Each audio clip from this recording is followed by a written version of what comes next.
ரசிக்கப்பட்டீங்களா? ரசிக்கப்பட்டேன். எப்படி? நான் இயேசுவை ஏற்றுக்கொண்டேன். நான் இயேசுவை ஏற்றுக்கொண்டேன்னு சொல்லுவோம். அந்த ஸ்டேட்மெண்ட் தப்பு. ஒருபோதும் மனிதனால் இயேசுவை ஏற்றுக்கொள்ள முடியாது. கிறிஸ்துவுக்கும் கேட்கிற ஜனங்களுக்கும் பிரயோஜனம் உள்ளதாக. ரெட்ஷிப்னா என்னங்கிறத நீங்க தெளிவா எக்ஸ்பிளைன் பண்ணணும். அதாவது ரெட்ஷிப்புங்கிறது ஸ்டார்டிங் பாயிண்டா இல்ல முடிவா? அதாவது ரெட்ஷிப்புங்கிறது நம்ம இந்த உலகத்துலதான் ரெட்ஷிப்பா இல்ல இந்த ரெட்ஷிப்பு நம்ம வேற ஏதோ இடத்துக்கு கூட்டிட்டு போகுதா? அதாவது ரெட்ஷிப்புனா என்னன்னா, நம்ம இந்த உலகத்துல ஒரு அதாவது இயேசு கிறிஸ்துவை ஏற்றுக்கொண்டு ரட்சிக்கப்பட்டுட்டோம்னா நம்ம இந்த உலகத்துல நம்மளை சேஃபா கடவுள் ஹெவனுக்குள்ள கொண்டு போயிருவாரா? அதுதான் ரெட்ஷிப்பா? அதை குறித்து நீங்க விளக்கம் கொடுக்கணும். அடுத்து ரெட்ஷிப்புக்கு முன்னாடி என்ன ப்ராசஸ் எல்லாம் இருக்கு? ஏன்னா இப்ப நிறைய பேர் கொஸ்டின் கேட்டுட்டு இருக்காங்க. எப்படி கேட்காங்கன்னா, நான் ரட்சிக்கப்பட்டவன், நீ ரட்சிக்கப்பட்டிருக்கியா இப்படின்னு ஒரு கொஸ்டின் கேட்காங்க. இது சரியா? நம்ம இந்த உலகத்துல ரட்சிக்கப்பட்டிருக்கோம், நான் ரட்சிக்கப்பட்டவன் அப்படின்னு மத்தவங்ககிட்ட போய் சொல்லலாமா? ஏன்னா நிறைய கொஸ்டின் கேட்காங்க. என்ன கொஸ்டின் கேட்காங்க? நான் ரட்சிக்கப்பட்டிருக்கேன், நீங்க ரட்சிக்கப்பட்டிருக்கீங்க, அவங்க ரட்சிக்கப்பட்டிருக்காங்க, இப்படி ஒரு கொஸ்டின் கேட்பது முதல்ல சரியா? ஏன்னா நான் இப்போ என் வாழ்க்கையில ஒரு மிடில் ப்ராசஸ்ல இருந்துட்டு இருக்கேன். நான் ரட்சிக்கப்பட்டுட்டேன்னு நான் சொல்ல முடியுமா? அதுக்கு வேதத்துல ஆதாரம் இருக்கா? ஏன்னா அதுக்கு ஒரே ஒரு ஆதாரம் தான் இருக்கு. என்ன இருக்குன்னா, ரட்சிக்கப்பட்டவர்கள் அனுதினமும் சபையில் சேர்க்கப்பட்டார்கள் இருக்கு. ஒரே ஒரு ஆதாரம்.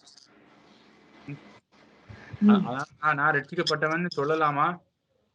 ஏன்னா ரட்சிக்கப்பட்டதுல ஒரு ஃபைனல் இது இருக்கு. 3 ப்ராசஸ் இருக்கு. Starting, middle, final. இதெல்லாம் தெரியாமலே நான் ரட்சிக்கப்பட்டவன் சொல்லலாமா? இல்ல நான் ரட்சிக்கப்பட்டவன்கிறத கடவுள் தான் சொல்லணுமா? இது என்னுடைய கேள்வி. ஏன்னா இதுதான் நம்மளுடைய அஸ்திபாரமே. ஏன்னா இது தெரியாம தான் நிறைய பேர் ரட்சிக்கப்பட்டவர் ரட்சிப்பு இழக்க முடியாதுன்னு போயிடுறாங்க, இன்னொரு இழக்க முடியும்னு போயிடுறாங்க. ஆனா எனக்கு வேத வசனத்துல நம்ம ரட்சிக்கப்பட்டிருக்கோங்கிறதுக்கு ஒரே ஒரு ஆதாரம் தான் இருக்கு. ரட்சிக்கப்பட்டவர்கள் அனுதினமும் சபையில் சேர்க்கப்பட்டார்கள். அந்த வசனத்துக்குள்ள அர்த்தம் இதை குறித்து நீங்க தெளிவா கண்டிப்பா விளக்கணும். ஏன்னா ரட்சிப்பை குறித்தே நம்ம தெரியாம ரட்சிப்பை இழக்க முடியாதுன்னு நம்ம சொல்ல முடியாது, இழக்க முடியும்னு நம்ம சொல்ல முடியாது. அது மட்டும் இல்லாம ரட்சிப்புங்கிறது எதுல இருந்து எதுக்கு ரட்சிப்பு? இந்த விஷயத்தை குறித்து நீங்க தெளிவா இந்த செஷன்ல சொல்லுங்க. ஸ்டீஃபன், நீ உன்னோட கொஸ்டின் கேளு.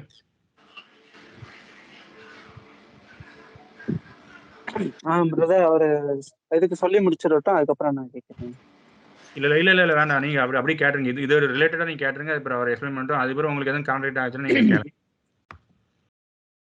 Okay okay okay. இப்போ பிரதர் சொன்னார்ல, ரட்சிப்பை இறக்க முடியுமா, ரட்சிப்புனா என்னன்னு கேட்டார்ல பிரதர்.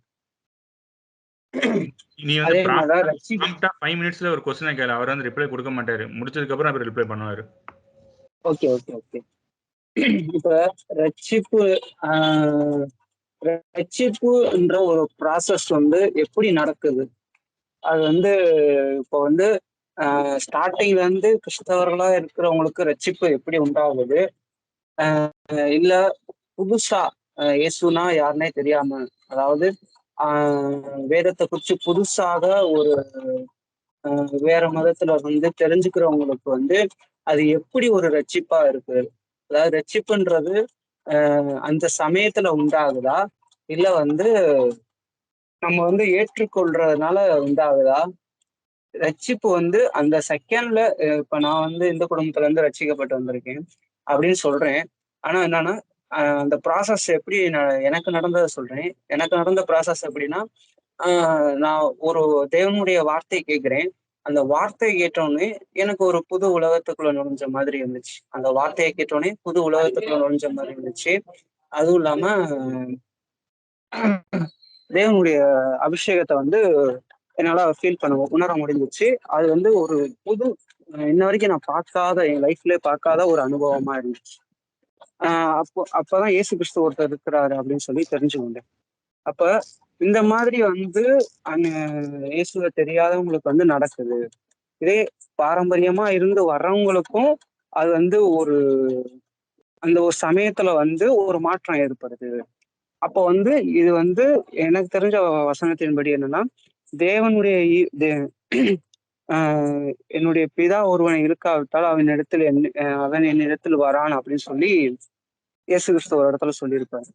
அப்ப நம்ம பிதாவினால், அதாவது தேவனால் தெரிந்து கொள்ளப்பட்டவர்கள் மட்டும்தான் இந்த சத்தியத்திற்குள்ள இழுக்கப்படுகிறார்களா? இதுதான் என்னுடைய கொஸ்டின் பிரதர். கரெக்டான குட் கொஸ்டின். இதுக்கு இதை குறித்து எனக்கு ஒரு கொஸ்டின் இருந்துச்சு, நான் விட்டுட்டேன், அதை இப்ப சொல்லிடுறேன். அதாவது இப்ப கடவுளால் இழுக்கப்பட்டவங்க மட்டும்தான் ரட்சிக்கப்பட முடியுமா? அவன் கேட்ட கேள்விக்கு நிறைய பேர் அப்படியும் ஒரு போதனை வந்துட்டு இருக்கு. அதுக்கு ஒரு வசனத்தை எடுத்து சொல்லுவாங்க. என்ன வசனம்னா, ரட்சிப்பு கர்த்தருடையது. கிருபையோட எதெல்லாம் இணைக்கிறோம் அது கிருபை கிடையாது. கிருபை மட்டும்தான் அவன் நீதியாயை காண்பிக்கிறது, வேற எதுவுமே இல்லை. ரட்சிப்பு தேவனுடைய தெரிந்து கொள்ளுதலில் அடங்கி இருக்கிறது. தேவன் தெரிந்து கொண்டார், தேவன் மனிதனை தெரிந்து கொண்டார். தேவன் எந்த மனிதனை தெரிந்து கொண்டாரோ அவர்கள் மீது அளவற்ற கிருபையை கொடுத்து அளவற்ற கிருபையை ஊற்றி அவனை நீதிமான் என்று காட்டுகிறார். நான் தேவனை தேடல, நான் எப்படி ரசிக்கப்பட்டேன் என்ற கேள்விக்கு அடுத்த நம்ம பதில் எப்படி இருக்குன்னா, தேவன் என்னை ஏற்றுக்கொண்டார். நான் இயேசுவை விசுவாசிக்கிறேன் என்பது அல்ல, நான் இயேசுவை நம்புறேன் என்பது அல்ல. இயேசு என்னை தேடி வந்து என்னை மீட்டுக் கொண்டார், அவர் என்னை ஏற்றுக்கொண்டார். ஒரு விஷயம், இதுக்கு மனிதனுடைய பங்கே கிடையாது அப்படின்னு ஒரு அது இன்னொரு வசனம் இருக்கு. ரட்சிப்பு கர்த்தருடைய பங்கே கிடையாது. கடவுள் யார ரட்சிக்கணுமோ அவரே வருவாரு, அவனை ரட்சித்துருவாரு. இதுக்கு மனுஷனுடைய ஒரு இதுவுமே தேவையில்லை. அவர் யாரை ரட்சிக்கணும் சித்தமா இருக்காரோ அவர் ரட்சிப்பாரு, யாரை நரகத்துக்குள்ள தள்ளுவாரோ அவனை நரகத்துக்குள்ள தள்ளி வர்றாரு. இப்படி ஒரு போதனை வருது. இது சரியா? பவுல் இப்படியே சொல்றாரு பிரதர். பவுல் என்ன சொல்றாருன்னா, எல்லா மனுஷரும் ரட்சிக்கப்பட வேண்டும் என்பதே தேவனுடைய சுத்தமா இருக்கிறது அப்படின்னு கூட சொல்லியிருக்கிறாரு பவுல். அப்ப இந்த வேத வசனங்கள் ஒண்ணுக்கு ஒண்ணே முரண்பட்டு இருக்கு. அது எப்படி நம்ம எடுத்துக்கலாம்? ரட்சிப்புன்றது எப்படி நடக்கிறது? அந்த ஒரு ப்ராசஸ் சொல்லுங்க பிரதர். இதுதான் அவ்வளவுதான். அதான் இதான் எங்க ரெண்டு பேருடைய கேள்வி. இதுக்கு பவுல் நீங்க பதில் அளிங்க. ஏன்னா இது நிமித்தம் நிறைய கள்ள போதனைகள் வந்துகிட்டு இருக்கு. அதான் ரட்சிப்புக்கு மனுஷனுடைய பங்கே தேவையில்லை. விசுவாசத்தையும் கடவுள் தான் வைக்காரு. யாரை ரட்சிக்கணும்னு நினைக்காரோ அவனுக்குள்ள கடவுள் தான் விசுவாசத்தையும் வச்சு அவனை ரட்சிக்கிறாரு. அதனால நீ விசுவாசிக்க வேண்டாம்னு நிறைய சபையில போதிச்சுட்டு இருக்காங்க. இதெல்லாம் சரியா? இதை எக்ஸ்பிளைன் பண்றதுக்கு முன்னாடி முதல்ல ரட்சிப்புனா என்னது, நீ ரட்சிக்கப்பட்டிருக்கியா, நான் ரட்சிக்கப்பட்டிருக்கேன்னு அந்த கேள்வி முதல்ல சரியானதா? ஏன்னா நான் ரட்சிக்கப்பட்டிருக்கான்னு முடிவு பண்றது நானா இல்ல கடவுளா? இதை குறித்து நீங்க தெளிவா இந்த வீடியோல எக்ஸ்பிளைன் பண்ணுங்க. ஐயா நீங்க பேசுங்க, பவுல் ஐயா. ரட்சிப்புக்கு முன்பான காரியங்கள் என்ன?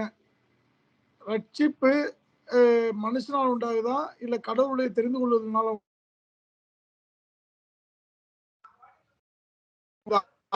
விசுவாசிக்காம ரட்சிப்பு கிடைக்குமா? விசுவாசித்தாத்தான் ரட்சிப்பு கிடைக்குமா? பூமியிலேயே ரட்சிக்கப்பட்டதாகவும் வசனம் சொல்லுது, ரட்சிப்பு நிறைவு பரலோகத்தில் இருக்குன்னு வசனம் சொல்லுது. எது உண்மை? அதுவா இதுவா? எதை ரட்சிப்புன்னு சொல்றாரு?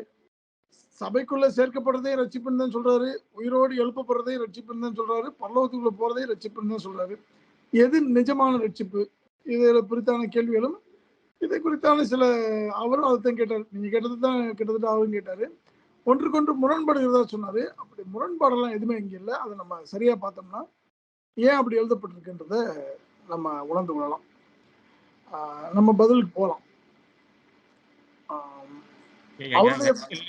ஏனென்றால் ஒரு இடத்துல நான் இழுத்து கொள்ளாவிட்டால் ஒருவன் இடத்துல வருவதில்லை ஒரு வசனம் சொல்லுது. இன்னொரு இடத்துல நீ விசுவாசித்து அனுதினமும் சபையில் எல்லாரும் வந்தார்கள் இருக்கு. அப்ப அந்த ரெண்டுக்கும் ஒரு முரண்பாடு இருக்குல்ல, ஒரு கான்ட்ராடிக்ட் இருக்குல்ல. அதே மாதிரி ஒருத்தன் புது கிறிஸ்துவுக்குள்ள இருந்தால் ஒரு புது சிருஷ்டியா இருக்கிறான்னு வசனம் சொல்லுது. அதே வசனத்தை அடுத்த சொல்லுது, என்னிடத்தில் பாவம் இல்லை என்பவனால் நம்ம எல்லாமே வஞ்சிக்கிறவா இருப்போம்னு சொல்லுது. அப்படின்னா இதெல்லாம் ஏன் கான்ட்ராடிக்டா இருக்கு? அதை கொஞ்சம் எக்ஸ்பிளைன் பண்ணுங்க. ரொம்ப நம்ம அது எப்படி கான்ட்ராக்டா இல்லைன்றதை நம்ம பார்ப்போம். அதை ஒன்னொன்னா கேட்டா ஒன்னொன்னா சொல்றதுக்கு வசதியா இருக்கும். எனக்கு அவ்வளவு கெப்பாசிட்டி இல்லை, அவ்வளவு மைண்ட்ல கொஸ்டினை வச்சுக்கிற அளவுக்கு எனக்கு என்னால் முடிஞ்சதை கத்துறதுக்கு எனக்கு வெளிப்படுத்துன்னு நான் உங்களுக்கு சொல்றேன். ஃபர்ஸ்ட் கான்ட்ராக்ட் என்ப முதல் அந்த கான்ட்ரவர்சியா இருக்கிற விஷயத்தை எதை எடுத்துக்கலாம்? இல்ல ஃபர்ஸ்ட் ரட்சிப்பு பேசிக் சொல்லுங்க. அதாவது பேசிக்ஸ், ரட்சிப்போட பேசிக்ஸ்னு எடுத்துக்கிட்டோம்னா, ரட்சிக்கப்படுகிறவர்கள் அனுதினமும் சபையில் சேர்க்கப்பட்டார்கள் என்று எழுதப்பட்டது குறித்து முதல்ல பார்ப்போம். இந்த ரட்சிக்கப்படுதல் அப்படின்றது பாதுகாக்கப்படுதல், காக்கப்படுதல் என்று எங்கெல்லாம் எழுதப்பட்டுச்சோ அது தமிழில் எழுதப்படுகிறப்ப ரட்சிக்கப்படுதல் என்று எழுதப்பட்டிருக்குது. அது சரியான ஒரு தமிழ் வார்த்தை தான். காக்கப்படுதலும் ரட்சிக்கப்படுதலும் ஒன்றுதான். எந்த வரைக்கும் காக்கப்பட்டிருக்கிறோம் அப்படின்றத அவர் சொல்ற ரட்சிப்பு. சபை வரைக்கும் காக்கப்பட்டிருக்கிறீங்களா? உயிர் தெழுகிற அளவுக்கு காக்கப்பட்டிருக்கிறீங்களா? எந்த ஸ்டேஜ் வரைக்கும் காக்கப்பட்டிருக்கிறீங்க அப்படின்றதுதான் அவைகள் சொல்லப்படுகிறது. கடைசி வரை நிலைத்திருக்கிறவனே ரட்சிக்கப்படுவான் என்ற வசனமும் இருக்கு. அப்ப கடைசி வரை நிலைத்திருக்க வேண்டியது ரட்சிப்பின் பரிபூரணத்திற்கு அவசியம். ஒரு எக்ஸாம்பிளுக்கு எடுத்தா, ரட்சிக்கப்படுகிறவர்கள் சபையில் அனுதினமும் சேர்க்கப்பட்டார்கள் என்று அப்போஸ்தலர் நடவடிக்கைகளில் எழுதப்பட்ட அந்த உபதேசத்துக்கான நேரடி அர்த்தம் என்ன அப்படின்னா, அங்கே சேர்க்கப்பட்டது ஒரு யோவான், பேதுரு, யாக்கோபு என்ற இடத்தை இவர்கள் 3 பேரையும் கொண்டு ஒரு சபை அங்கே கட்டப்பட்டது. அந்த சபையோட நோக்கம் என்னன்றது உங்களுக்கு தெரிஞ்சிருக்குன்னா பிரச்சனை இல்லை, இல்லைன்னா நான் சொல்லிடுறேன். அந்த சபை கட்டப்பட்டதன் நோக்கம் பண ஆசை இல்லாத ஊழியம் செய்ய வேண்டிய ஒரு பெரும் கூட்டத்தை தேவன் உருவாக்கினார். அங்கே தங்கள் சொத்து பத்தை எல்லாம் வித்துட்டு அதை சரண்டர் பண்ணிட்டு அங்க புசிக்கிறதும் அப்புறம் துதிக்கிறதும் மகிமைப்படுத்துறதும் செய்திகள் கேட்கறதும் செய்திகள் சொல்லுகிறதுமாக அவர்களுக்குள்ள மட்டும்தான் பிராக்டிஸ் இருக்கும். அவர்கள் வேலைக்கெல்லாம் எங்கேயும் போறதில்ல, சபையில மட்டும்தான் இருப்பாங்க. அவர்கள் தேவைகள் எல்லாம் சரியான நேரத்துல சந்திக்கப்படும். இதுதான் அந்த சபை நடவடிக்கையா இருந்துச்சு. அதற்காகவே அவர்கள் உண்டாக்கப்பட்டார்கள். யாருக்குமே பண ஆசை இருக்கக்கூடாது, பணம் என்ற அந்த விக்கிரகம் உள்ள வந்துடக்கூடாதுன்றதுக்காகவே நிர்மாணிக்கப்பட்ட சபை. அந்த சபையில் சேர்க்கப்பட்டவர்களுக்கான அடிப்படை காரணம் அவர்கள் பரிபூரணமாக தங்களை ஊழியத்துக்கும் கிறிஸ்துவுக்கும் ஒப்பு கொடுத்தவர்களாக, தங்களிடத்தில் இருக்கிற எல்லாவற்றையும் கொடுத்து இனி கொடுப்பதற்கு ஒன்றுமே இல்லை என்று சொல்லுகிற அளவுக்கு அவர்கள் 0% வரணுன்றதுக்காகவே நியமிக்கப்பட்ட சபை. இங்கே இருக்கிற இவர்கள் ஊழியத்திற்கென்று தங்களை ஒப்பு கொடுக்கிறபடினாலே, கிறிஸ்துவுக்கு தங்களை ஒப்பு கொடுக்கிறபடினாலே, பரிபூர்ணமாக தங்களை ஆவி, ஆத்மா, சரீரம், உலக பொருள் எல்லாவற்றையும் கர்த்தருக்கென்று ஒப்பு கொடுக்கிறபடினாலே கர்த்தரால் காக்கப்பட்டவர்களாக இருந்தார்கள் என்று சொல்லப்பட்டதுதான் சபையில் சேர்க்கப்பட்ட எல்லாரும் ரட்சிக்கப்படுவதாக அங்கே காண்பிக்கப்பட்டிருக்கிறது ஒழிய அவர்கள் எல்லோரும் ரட்சிக்கப்பட்டு பரலோகத்துக்குள்ள போயிட்டாங்களா அப்படின்னு பாத்தீங்கன்னா அது இல்லை, அப்படி நடக்கல இல்லையா. அங்க யார் யார் விழுந்தார்கள் அப்படின்றது நமக்கு தெரியும். யார் யார் விழுந்தாங்க அப்படின்னா, அனன்யா, சப்பிரான், இன்னொருத்தன் ஆண்கள் சைடுல ஒருத்தன் விழுந்திருக்கான். இவர்கள் விழுந்து போனவர்கள். அவர்கள் அழைக்கப்பட்டது கர்த்தரால், அழைக்கப்பட்டும் விசுவாசத்தில் நிலைத்திராமல், தங்களை கர்த்தருக்கு ஒப்பு கொடுப்பதில் பரிபூரணம் காட்டாமல், பார்ஷியலாக அவருடைய திட்டத்துக்கு விரோதமாக, கிறிஸ்துவின் திட்டத்துக்கு விரோதமாக இருக்கிறவர்கள் அங்கே ரட்சிக்கப்படவில்லை. அங்கே இருக்கிறவர்கள் பரிபூர்ணமாக அப்படி ரட்சிக்கப்படாம போனதற்கு காரணம் அவர்கள் தங்களை அந்த சபைக்கென்று அவர் நிர்ணயித்த அந்த ஆர்டர் படி அவங்க இல்லை. அதனாலதான் அவர்கள் விழுத்தார்கள். மற்றவர்கள் ரட்சிப்புக்குள் கொண்டு போகப்பட்டார்கள். அவர்கள் பரிபூர்ணமாக ரட்சிக்கப்பட்டு வெளியே போயிட்டாங்க. அதுதான் அந்த சபைக்கு நடந்தது.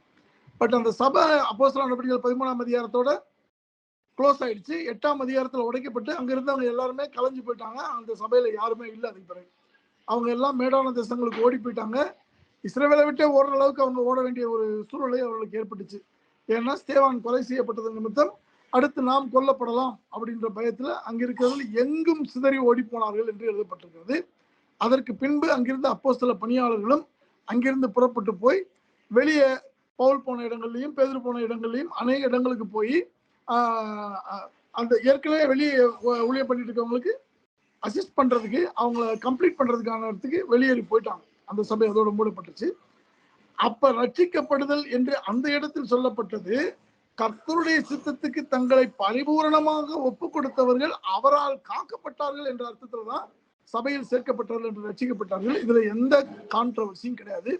அதன் நிறைவுல வரைக்கும் அவர்கள் ஊழியம் பண்ணி ரட்சிக்கப்பட்டு பரிபூர்ணம் ஆயிட்டாங்க. அதுதான் வேதம் நமக்கு கற்றுக் கொடுக்குது. கர்த்தர் வந்ததுக்கு காரணமும் அதுதான். மனுஷகுமாரன் கெட்டு போனதை ரட்சிக்கத்தான் வந்தார். அதே விஷயத்திலே அதே மத்தேயு சொல்லுது, முடிவு பரியந்தம் நிலைநிற்பவனை ரட்சிக்கப்படுவான். இது பரிபூர்ணமான ரட்சிப்பு. அடுத்து இன்னொரு விதமான ரட்சிப்பு சொல்லப்படுகிறது. அவளை சர்வவல்லவரை பார்த்து சுகத்தை பெற்றுக் கொள்ளும்படியாக ஒரு ஸ்திரீ வர்றாங்க. அவங்க சரீரத்துல ப்ராப்ளம் இருந்துச்சு. அவருடைய வஸ்திரத்தையாவது தொட்டால் நான் சுகமாவேன் என்று சொல்லி விசுவாசத்தோடு கூட அந்த வஸ்திரத்தை தொட்டு அவரிடத்திலிருந்து அற்புதத்தை பெற்றுக்கொண்டாங்க. அவரை அந்த அற்புதத்தை பெற்றுக்கொண்ட அந்த சகோதரியை பார்த்து கர்த்தர் சொன்ன வார்த்தை, நீ சுகமடைந்தாய் என்று சொல்லவில்லை, மகளே உன் விசுவாசம் உன்னை ரட்சித்தது என்று சொல்றார். அது கர்த்தர் மேல் அவள் வைத்த விசுவாசமே அவளை அவளுடைய நெருக்கத்திலிருந்தும் அவளுடைய சரீரத்தின் பாடுகளிலிருந்தும் விடுவித்தது. இந்த விடுதலையாகுதல், இந்த பாதுகாக்கப்படுதலையும் கர்த்தர் ரட்சிப்பு என்றுதான் சொல்லுகிறார். அவருடைய பார்வையில் சரீரத்தில் அன்று அவளுக்கு ஒரு ரட்சிப்பு உண்டானது. அவள் இருதயத்திலே உண்டான விசுவாசம் அவளை பரிபூர்ணமான ரட்சிப்புக்கு வழிநடத்தும் என்றும் அந்த இடத்துல அவர் நமக்கு அறிவிக்கிறார். அந்த சரீரத்தின் நெருக்கத்தின் நிமித்தம் அவர் மேல் அவர் வைத்த விசுவாசம் அவளை ரட்சித்தது என்று அங்கே இரண்டாவது சுகப்படுதல் ஆகிய ரட்சிப்பை குறித்து சொல்லுகிறார். இன்னொன்னு, உயிரோடு எழுப்பப்படுதலை குறித்து பேசுகிற பொழுதும் அவர் ரட்சிப்பு என்றுதான் சொல்கிறார். எப்பனாக்கும் ஒரு தேவாலய தலைவனுடைய மகள் மரித்து போன பொழுது அவங்கிட்ட வந்து சொல்லுவாங்க, அவங்க மரித்து போய்விட்டால் உன் மகள் போதகரை நீ கஷ்டப்படுத்த வேண்டாம் அப்படின்னு சொன்னோடனே அவனை பற்றி கொண்டு சொல்லுவார், பயப்படாதே, விசுவாசம் உள்ளவனாயிரு, அப்பொழுது உன் குமாரத்தி உயிரோடு எழுப்பப்படுவாள்னு சொல்ல ரட்சிக்கப்படுவாள் அப்படின்னு தான் அந்த இடத்துலயும் சொல்றாரு. அப்ப ரட்சிக்கப்படுதல் என்பது தேவனால் காக்கப்படுதல், சரீரத்திலேயோ ஆவியிலேயோ ஆத்மாவிலேயோ. ஒரு மனுஷனுக்கு அந்த நேரத்துல எது பாதுகாப்பாக இருக்குமோ அதை நோக்கி அவர்கள் கர்த்தரிடத்தில் வருகிற பொழுது அந்த பாதுகாப்பு அவர்களுக்கு ரட்சிப்பு என்ற வார்த்தையினாலே அருளப்படுகிறது. இதுல கான்ட்ரவர்சிக்கு ஒண்ணுமே இல்லை.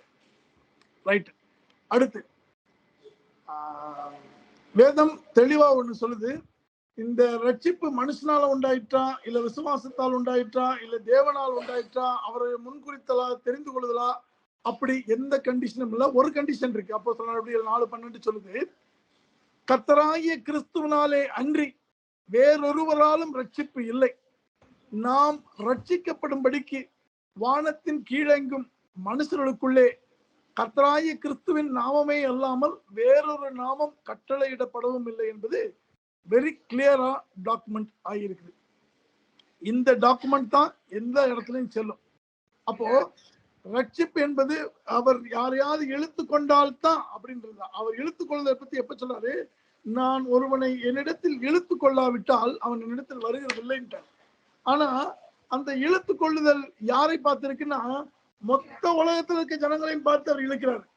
வருத்தப்பட்டு சுவாரஞ்சு பக்கிறவர்களே நீங்கள் எல்லோரும் என்னிடத்தில் வாருங்கள் என்று அவர் எல்லாரையும் தான் இழுக்கிறார்.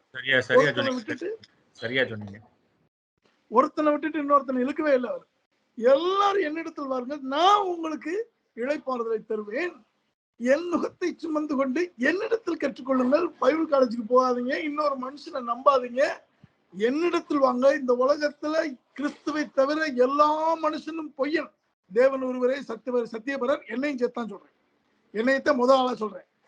எல்லா மனுஷனும் பொய்யன் தான், கிறிஸ்து ஒருவர் தான் சத்தியபரர். அப்ப சத்தியத்தை நாம் அவரிடத்தில் தான் கற்றுக்கொள்ள வேண்டும். நம்மை போன்ற ஊழியக்காரர்கள் கிறிஸ்துவிடத்தில் ஜனங்களை வழிநடத்துவர்களாக இருக்கணுமே ஒழிய தனி மனிதர்களிடத்தில் வழிநடத்துகிறவர்களாக நம்மை நோக்கி இழுக்கிறவர்களாக இருக்கக்கூடாது. அப்ப அவருடைய காலை கேட்டு யாரெல்லாம் போறாங்களோ அவங்க எல்லாரையும் அவர் ரட்சிக்கிறவராக இருக்கிறார். இப்போ கொஞ்சம் ஒரு கொஸ்டின் கேட்கேன். இப்போ ஒரு செக்ஷன் முடிச்சிருக்கீங்க.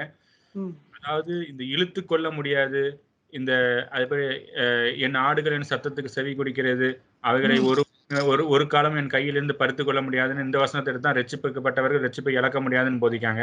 இந்த இழுத்து கொள்ள முடியாது, தெரிந்து கொள்ளப்பட்டவர்கள், நான் தெரிந்து கொள்ளப்பட்டவனுக்காண்டே வந்தேன் அப்படி நிறைய வசனங்கள் வரும்போது, இந்த வசனங்கள்லாம் வர்றதுக்கு ஒரு 5 வசனத்துக்கு முன்னாடி என்ன சம்பவம் நடக்கும்னா, அது அப்போஸ்தலனாலும் சரி இல்ல சுவிசேஷ புத்தகத்தினாலும் சரி, இயேசு கிறிஸ்து யூதர்களை சாடி கொண்டிருப்பாரு. அப்போஸ்தலரையும் பவுல் சாடி கொண்டிருக்கும்போது தான் இந்த வசனத்தை வந்து இந்த வசனத்தோட எண்டிங் வரும். நீங்க அதை படிச்சிருக்கீங்களான்னு தெரியல. இது அப்படின்னா இதுக்கும் அதுக்கும் ஏதோ சம்பந்தம் இருக்குதா? அதுபோல என் ஆடுகளின் சத்தத்துக்கு செவி கொடுக்கிறது, அவைகளை ஒருவரும் என் கையிலிருந்து பறித்து கொள்ள முடியாது, இதை வச்சுதான் ரட்சிக்கப்பட்டவர்கள் ரட்சிப்பை இழக்க முடியாதுன்னு இந்த வசனத்தை சுட்டி காட்டி பேசுறாங்க. ரட்சிக்கப்பட்டவர்கள் ரட்சிப்பை இழக்க முடியாதுன்னு எந்த இடத்துல யாராலையும் நிரூபிக்கவே முடியாது. எந்த வினாடியிலும் ரட்சிப்பை இழந்து போகலாம். ஏனென்றால் ரட்சிப்பின் பரிபூரணத்தை அடைந்தவர்களாகி அப்போஸ்தல பணியாளர்களை பார்த்து வெளிப்படுத்தின விசேஷம் 16ஆம் அதிகாரத்துல சொல்றாரு, மனம் திரும்புன்னு. மனம் திரும்ப வேண்டிய கேவலமான நிலைமைக்கு போயிடுறாங்க. அப்படி நீ மனம் திரும்பாவிட்டால் உன்னிடத்தில் இருக்க விளக்கை அகற்றி போடுவேன்றாரு. அப்படிப்பட்ட நிலைமைக்குள்ள போயிடுறான். அப்போஸ்தல பணியாளனாக கர்த்தருடைய தூதனாகவே மறுரூபமானவன் இந்த பூமியில அந்த நிலைமைக்கு போக வேண்டிய நிலைமை வருது. அதனாலதான் கடைசி வரை நிலைத்திருக்கிறவனே ரட்சிக்கப்படுவான்றாரு. இல்ல அப்ப ஒருவனும் அவைகளை என் கையிலிருந்து பறித்துக் கொள்ள முடியாதுங்கிற அந்த வசனத்துக்குள்ள அர்த்தம் என்ன? நிச்சயமா இப்ப நீங்க கிறிஸ்துவை உங்களுக்கு முன்பாக வைத்திருக்கிற பொழுது, நீங்க கிறிஸ்துவின் கரத்துக்குள் அடங்கி இருக்கிற பொழுது, வேறொருவனாலும் உங்களை அவருடைய கரத்திலிருந்து பறிக்கவே முடியாது. அது நிச்சயம். நான் கிறிஸ்துகிட்ட இருக்க மாட்டேன், ஆனா அவர் கையில இருந்து பறிக்க முடியாதுன்னு சொல்லக்கூடாது. அவர் கையில இருந்து திமிரி வெளியே வந்து விழுந்துட்டு நான் விழுந்துட்டேன்னு சொல்லக்கூடாது, இன்னொருத்தன் பிடிங்கிட்டான்னு சொல்லக்கூடாது. அவர் கைகளுக்குள் அடைக்கலமா இருக்கின்றதையும் தான் பாதுகாப்பு. நான் அடங்க மாட்டேன், நான் கட்டளைகளுக்கு உட்பட மாட்டேன் அப்படின்னா அவர் என் வாயிலிருந்து உனக்கு துப்பிடுவேன்ட்டார். எவ்வளவு பெரிய விசுவாசியா இருந்தாலும் சரி, எவ்வளவு பெரிய எக்ஸ்ட்ரீம் லெவல் ஆஃப் ஃபெய்த் உள்ளவரா இருந்தாலும் சரி, அந்த விசுவாசத்திலிருந்து விலகும் பொழுது, அவர் கரங்களிலிருந்து நகர்கிற பொழுது பாதுகாப்பை இழந்து போனவர்களாக இருக்கும். அப்படின்னா நீங்க என்ன சொல்ல வரீங்கன்னா, அவைகளை ஒருவரும் உங்க கையிலிருந்து பறித்துக் கொள்ள முடியாது, ஆனா நீங்களா விலகி போயிட்டீங்கன்னா அவரை ஒன்றும் செய்ய முடியாது அப்படின்னு சொல்றீங்க, அப்படிதானே? நீங்க விலகி போனீங்க அப்படின்னா யூ ஆர் த ரெஸ்பான்சிபிள். அவர் கைகளை திறந்தே வைத்திருக்கிறார் கடைசி வரைக்கும். ஏன்னா ஒரு லூக்கான சுவிசேஷ புத்தகத்துல ஒரு காணாமல் போன அதிகாரம் இருக்கும். அந்த காணாமல் போன அதிகாரத்துல 3 விதமான ஓமைகள் காண்பிக்கப்பட்டிருக்கும். ஒன்று வெள்ளிக்காசை தொலைத்தவள், இன்னொன்று காணாமல் போன ஆடு, மூணாவது காணாமல் போன மகன். இந்த மூன்றுமே ஒரு விஷயத்தை தான் கற்றுக் கொடுக்கும். ஒரு வெள்ளிக்காசு உங்ககிட்ட இருக்கு, அந்த வெள்ளிக்காசு உங்க வீட்டுக்குள்ளேயே தொலைஞ்சு போச்சு. அந்த காசு உங்க வீட்டுக்குள்ளதான் இருக்குது, ஆனா அது உங்களுக்கு பிரயோஜனம் இல்லாததா இருக்குது. அது உங்களுக்கு பிரயோஜனம் இல்லாத வெள்ளிக்காசு, ஆனா அது வெள்ளிக்காசு தான், வேல்யூபிள் தான், உங்க வீட்டுக்குள்ளதான் இருக்குது, ஆனா காணுமே, அதனால் ஒரு உபயோகம் இல்லையே. அந்த உபயோகம் இல்லாத வெள்ளிக்காசை போன்றிருக்கிறவர்கள், கர்த்தருக்கு பிரயோஜனம் இல்லாத இருக்கிறவர்கள், கர்த்தருக்கு கீழ்ப்படியாத இருக்கிறவர்கள், அவர்களுக்கான பாதுகாப்பை அவருடைய வல்லமையின் சட்டையை விட்டு வெளியேறினவர்களாக இருக்கிறார்கள். காணாமல் போன ஆடும் அப்படித்தான். காணாமல் போன ஆடு எல்லைகளுக்குள்ள இருக்கின்றதையும் தான் அதுக்கு பாதுகாப்பு. எல்லையை தாண்டிடுச்சுன்னா அது எல்லாவற்றையும் இழந்து போகும். அப்படின்னா நம்ம அவங்களோட அவர் நம்மள புறம்ப தள்ள மாட்டாரு, ஆனா நம்மளா வெளியே அவருடைய மறுபடியும் அவர் காத்திருக்காரு. நம்ம எப்ப வருவோம் காத்திருக்காரு, மறுபடியும் கூப்பிடுறாரு, வந்தா மறுபடியும் ஏற்றுக்கொள்கிறார். ஆனா ஒரு கண்டிஷன், ஒன்ஸ் அவர் கையில இருந்து நீங்க வெளியே போயிட்டீங்கன்னா திரும்ப வரும்போது கூட அவர் கூட இருக்கலாம், ஆனால் உங்களுக்கான எல்லா அதிகாரமும் எடுக்கப்பட்டு போயிடும். ஏனென்றால் அவர் ஒரு ஊமையை காமிக்கிறாரு. அண்ணன் தம்பி 2 பேர் இருக்கான். ஒருத்தன் அப்பன்ட்ட சொத்தை பிரிச்சு வாங்கிட்டு வெளியே போய் எல்லாத்தையும் இழந்துட்டு திரும்ப வரும்போது அவனை எல்லா அலங்கார போறதையும் திருப்பி உள்ள சேர்த்துக்கிறாரு. ஆனா மூத்த மகன் வந்து கேட்கிறான், நான் உண்மை விட்டு போகாம உமக்கு கீழ்ப்படிந்து உமக்கே என் வாழ்க்கையை ஒப்பு கொடுத்தேனே, எனக்கு நீ ஒரு ஆட்டுக்குட்டியை கூட கொடுக்கல, இவனுக்கு இவ்வளவு செய்றீங்களேன்னு கேட்டப்போ ஆண்டவர் சொல்லுவாரு, ஒரு அருமையான வார்த்தை சொல்லுவாரு, என் மகனை நீ என்னோடு கூட இருக்கிறாய், என்னுடையதெல்லாம் உன்னுடையதா இருக்கிறதுன்ட்டு. What is the meaning of தட்னா, இனி என்னுடையதில் எதுவும் அவனுக்கு பங்கில்லை, அவன் வீட்டுல இருந்துட்டு போட்டும், அவ்வளவுதான். அவன் எனக்கு பிறந்திருந்தான், அதனால அவன் இந்த வீட்டுல இருந்துட்டு போட்டும், மறுபடியும் எனக்கு அடைக்கலமா வந்துட்டான், அவனுக்கு இனிமேல் எந்த அதிகாரமும் எந்த உரிமையும் இல்லை என்றாரு. அதுபோல கிறிஸ்துவை விட்டு விழுந்து போனவர்கள் திரும்ப அவரிடத்தில் வருகிற பொழுது தங்களுக்கு பரலோக ராஜ்யத்தில் இருக்கிற எல்லா அதிகாரத்தையும் இழந்து போனவர்களாய் ஒரு கெஸ்ட் போலதான் இருக்க முடியுமே ஒழிய, மறுபடியும் தகப்பன் வீட்டை ஒரு அனுபவிக்கிறது போல அவர்களால் அனுபவிக்க முடியாது. பரலோக ராஜ்யத்துக்கு திரும்பி விழுந்தவர்கள் திரும்பி வருகிற பொழுது அதுதான் உண்மையோட. அதனாலதான் ரட்சிப்பை வந்து அவர் கிஃப்டா கொடுக்காரு. அவர் கிஃப்டா கொடுக்கறத அவர் திரும்ப எடுத்துக்கிட மாட்டாரு. ஆனா நம்ம அந்த கிஃப்டை உதறி அதோட வேல்யூ தெரியாம உதறி எழுந்துடக்கூடாது. ரட்சிப்பு என்பது கிஃப்ட் அல்ல, it's a very long process. ஒரு லாங் ப்ராசஸ் எப்படின்னா, முதல்ல இருந்து சொல்றேன், முதல்ல அழைக்கப்பட்டவர்கள்ன்றவங்க இந்த உலகத்துல இருக்க எல்லாரும் காமன். அவர் இழுக்கிறார், மொத்த உலகத்தையும் கூப்பிட்டு இழுக்கிறார், வந்துருங்க அப்படின்னு சொல்லி, அது அழைப்பு. இந்த அழைக்கப்பட்டவர்கள் என்னவாக வேண்டும்? சுவிசேஷத்தை, நீங்களும் நானும் போய் சொல்லுகிற சுவிசேஷத்தை அவர்கள் கேட்டு இயேசு கிறிஸ்துவை கர்த்தர் என்பதை அறிந்து விசுவாசிக்க வேண்டும். விசுவாசம்னா நம்ம என்னன்னு பார்த்தோம், அந்த விசுவாசத்துக்குள்ள வரணும். அப்படி விசுவாசித்தவர்கள் சீஷர்கள் ஆகணும். சீஷர்கள் ஆகிறதுக்கு 4 கண்டிஷன் இருக்குது. எந்த சீசத்துவத்தை சீசத்துவம்னு கர்த்தர் ஏற்றுக்கொள்கிறானா, ஒருவன் தன் தாயையாவது தகப்பனையாவது மனைவியாவது பிள்ளையாவது தன் உயிரையாவது வெறுத்து தன் சிலுவையை எடுத்துக்கொண்டு எனக்கு பின் வராதவன் எனக்கு சீசனாய் இருக்க மாட்டான். இவைகளை எவன் நிறைவேற்றுகிறானோ அவன்தான் கர்த்தருடைய சீஷன். இந்த சீசத்துவத்துக்குள்ள வந்த பிறகுதான் விசுவாசத்தின் பரிபூரணத்தினால் பரிசுத்த ஆவியினால் உண்டாகிற ஞானஸ்நானம் அவனுக்கு கொடுக்கப்படும். இந்த பரிசுத்த ஆவியினால் உண்டான ஞானஸ்நானம் ஒருவனுக்கு கொடுக்கப்பட்ட ஆகிவிட்டதுக்கு என்ன அடையாளம் இருக்குன்னா, அவன் இயேசுவை கிறிஸ்து என்றும் இயேசு கிறிஸ்துவை கர்த்தர் என்றும் ஆதி அப்போஸ்தலர்கள் எப்படி பேசினார்களோ அப்படியே பேசுவான். ஏன்னா அன்னைக்கு அவர்களுக்குள்ள இருந்த அந்த பரிசுத்த ஆவியும் இன்றைக்கு நமக்குள்ள இருக்கிற அந்த பரிசுத்த ஆவியும் ஒரே ஆவி, வேறு வேறு ஆவி இல்லை. அவர்களைப் போலவே மாறி போய் கர்த்தத்துவத்தின் பணியை செய்கிறவர்களாக மறுரூபமாகி இருப்பதே பரிசுத்த ஆவியினால் பெற்றுக்கொண்ட அடையாளம். இந்த பரிசுத்த ஆவியினால் பெற்றுக்கொண்ட இந்த அடையாளம் தான் ரட்சிப்பின் ஆரம்பமே. இந்த ரட்சிப்பின் ஆரம்பம் இங்க ஆரம்பிச்சது பரலோகத்துலதான் முடியுது என்று வேதம் நமக்கு சொல்லிக் கொடுக்குது. அதனால 2 Thessalonians 2:14 எடுத்துக்கிட்டோம்னா, நீங்கள் நம்முடைய கர்த்தராகிய இயேசு கிறிஸ்துவின் மகிமையை அடையும் பொருட்டாக, மறுபடியும் ஒரு ட்ரிப் சொல்ல விரும்புறேன். 2 Thessalonians 2:14, நீங்கள் நம்முடைய கர்த்தராகிய இயேசு கிறிஸ்துவின் மகிமையை, அவரோட மகிமைக்குள்ளே நம்ம போயிடுவோமா, அடையும் பொருட்டாக அப்போஸ்தலராகிய எங்கள் சுவிசேஷத்தினாலே அந்த ரட்சிப்புக்கு அவர் உங்களை அழைத்தார். இதுதான் ரட்சிப்புக்கான பேஸ்மெண்டே.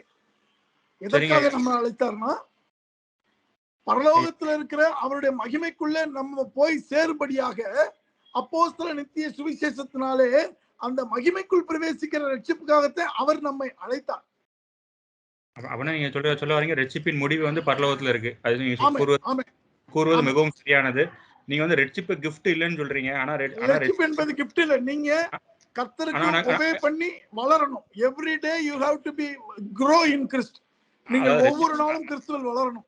அதாவது ரட்சிக்கப்படுறது கிஃப்ட்னு சொல்றதுக்கு அவங்க எந்த வசனத்தை எடுப்பாங்க அப்படியே நான் இப்ப எபேசியர் 2:1 வாசிங்க, நீங்க பாருங்க. அதுக்குள்ள அர்த்தத்தை நீங்க அப்படி சொல்லணும். அக்கிரமங்களினாலும் பாவங்களினாலும் மரித்தவர்களாக இருந்த உங்களை உயிர்ப்பித்தார். அவைகளில் நீங்கள் முற்காலத்தில் இவ்வளவு வழக்கத்தின்படியாகவும் கீழ்ப்படியாமல் பிள்ளைகளிடத்தும் இப்பொழுது கிரியை செய்கிற ஆகாயத்துக்கு அதிகாரப்படுகிற ஆவிக்கேற்றபடியாகவும் நடந்து கொண்டீர்கள். அவர்களுக்குள்ள நாமெல்லாம் முற்காலத்தில் நமது மாம்ச இச்சையின்படி நடந்து நமது மாம்சம் மனசும் விரும்பின செய்து சுபாவத்தினால் மற்ற கோபாங்கி பிள்ளையாக இருந்தோம். தேவனோ இரக்கத்தில் ஐஸ்வர்யங்களாக இருந்து தமிழ் அன்பு கூர்ந்த மிகுந்த அன்பினாலே அக்கிரமங்களில் மரித்தவர்களாக இருந்த நம்ம கிறிஸ்துவுடனே உயிர்ப்பித்தார். கிருபையினாலே ரட்சிக்கப்பட்டீர்கள். கிறிஸ்து இயேசுக்குள் அவர் தமிழத்தில் வைத்த தம்முடைய கிருபையின் மகாமேன்மையின் ஐஸ்வர்யத்தை வருங்காலத்தில் விளங்க செய்வதற்காக கிறிஸ்து இயேசுவின் உன்னதத்தில் அவரோடு கூட உட்காரவும் செய்தார். கிருபையினாலே விசுவாசத்தை கொண்டு ரட்சிக்கப்பட்டீர்கள். இது உங்களால் உண்டானதல்ல, இது தேவனுடைய ஈவு. இந்த வசனத்தை தான் மெயினா அவங்க கோட் பண்ணுவாங்க. ஒருவரும் பெருமை பாராட்டாதபடிக்கு இது கிரியைகளினால் உண்டானதல்ல, ஏனெனில் நற்கிரிகளை செய்கிறது நாம் இயேசு கிறிஸ்துக்குள் சிருஷ்டிக்கப்பட்டு தேவனுடைய செய்கிறார்கள். அவைகள் நாம் நடக்கும்படி அவர் முன்னதாகவே அவங்க ஆயத்தம் பண்ணி இருக்கிறார். அதுக்கப்புறம் அப்படியே போகுது. இந்த வசனத்தை மெயினா அவங்க வந்து பிடிப்பாங்க. எந்த வசனம்னா, கிருபையினாலே விசுவாசத்தை கொண்டு ரட்சிக்கப்பட்டீர்கள், இது உங்களால் உண்டானதல்ல, இது தேவனுடைய ஈவு. ஆமென். ஆமாம். ஒருவனும் பெருமை பாராட்டாதபடிக்கு இது கிரியைகளால் உண்டானது அல்ல. நிச்சயமா நிச்சயமா. அப்போ கிரியைகள்னா என்ன அப்படின்றத முதல்ல நம்ம ஒரு வசனத்தை எடுத்து பார்த்துக்கலாம்.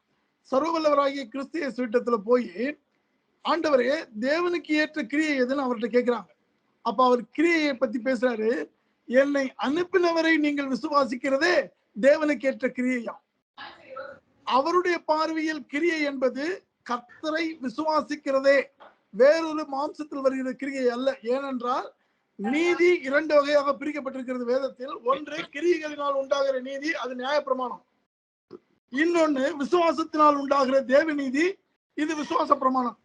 அந்த கிரியைகளினால் உங்களுக்கு, அதாவது பழைய உடன்படிக்கையின் கிரியைகளினால் உண்டாகிற நீதியினால் நீங்கள் ரட்சிப்பை பெற்றுக்கொள்ள முடியாது. கிருபையினாலே உண்டான விசுவாச பிரமாணத்தை கொண்டுதான் நாம் ரட்சிக்கப்படுகிறோம்.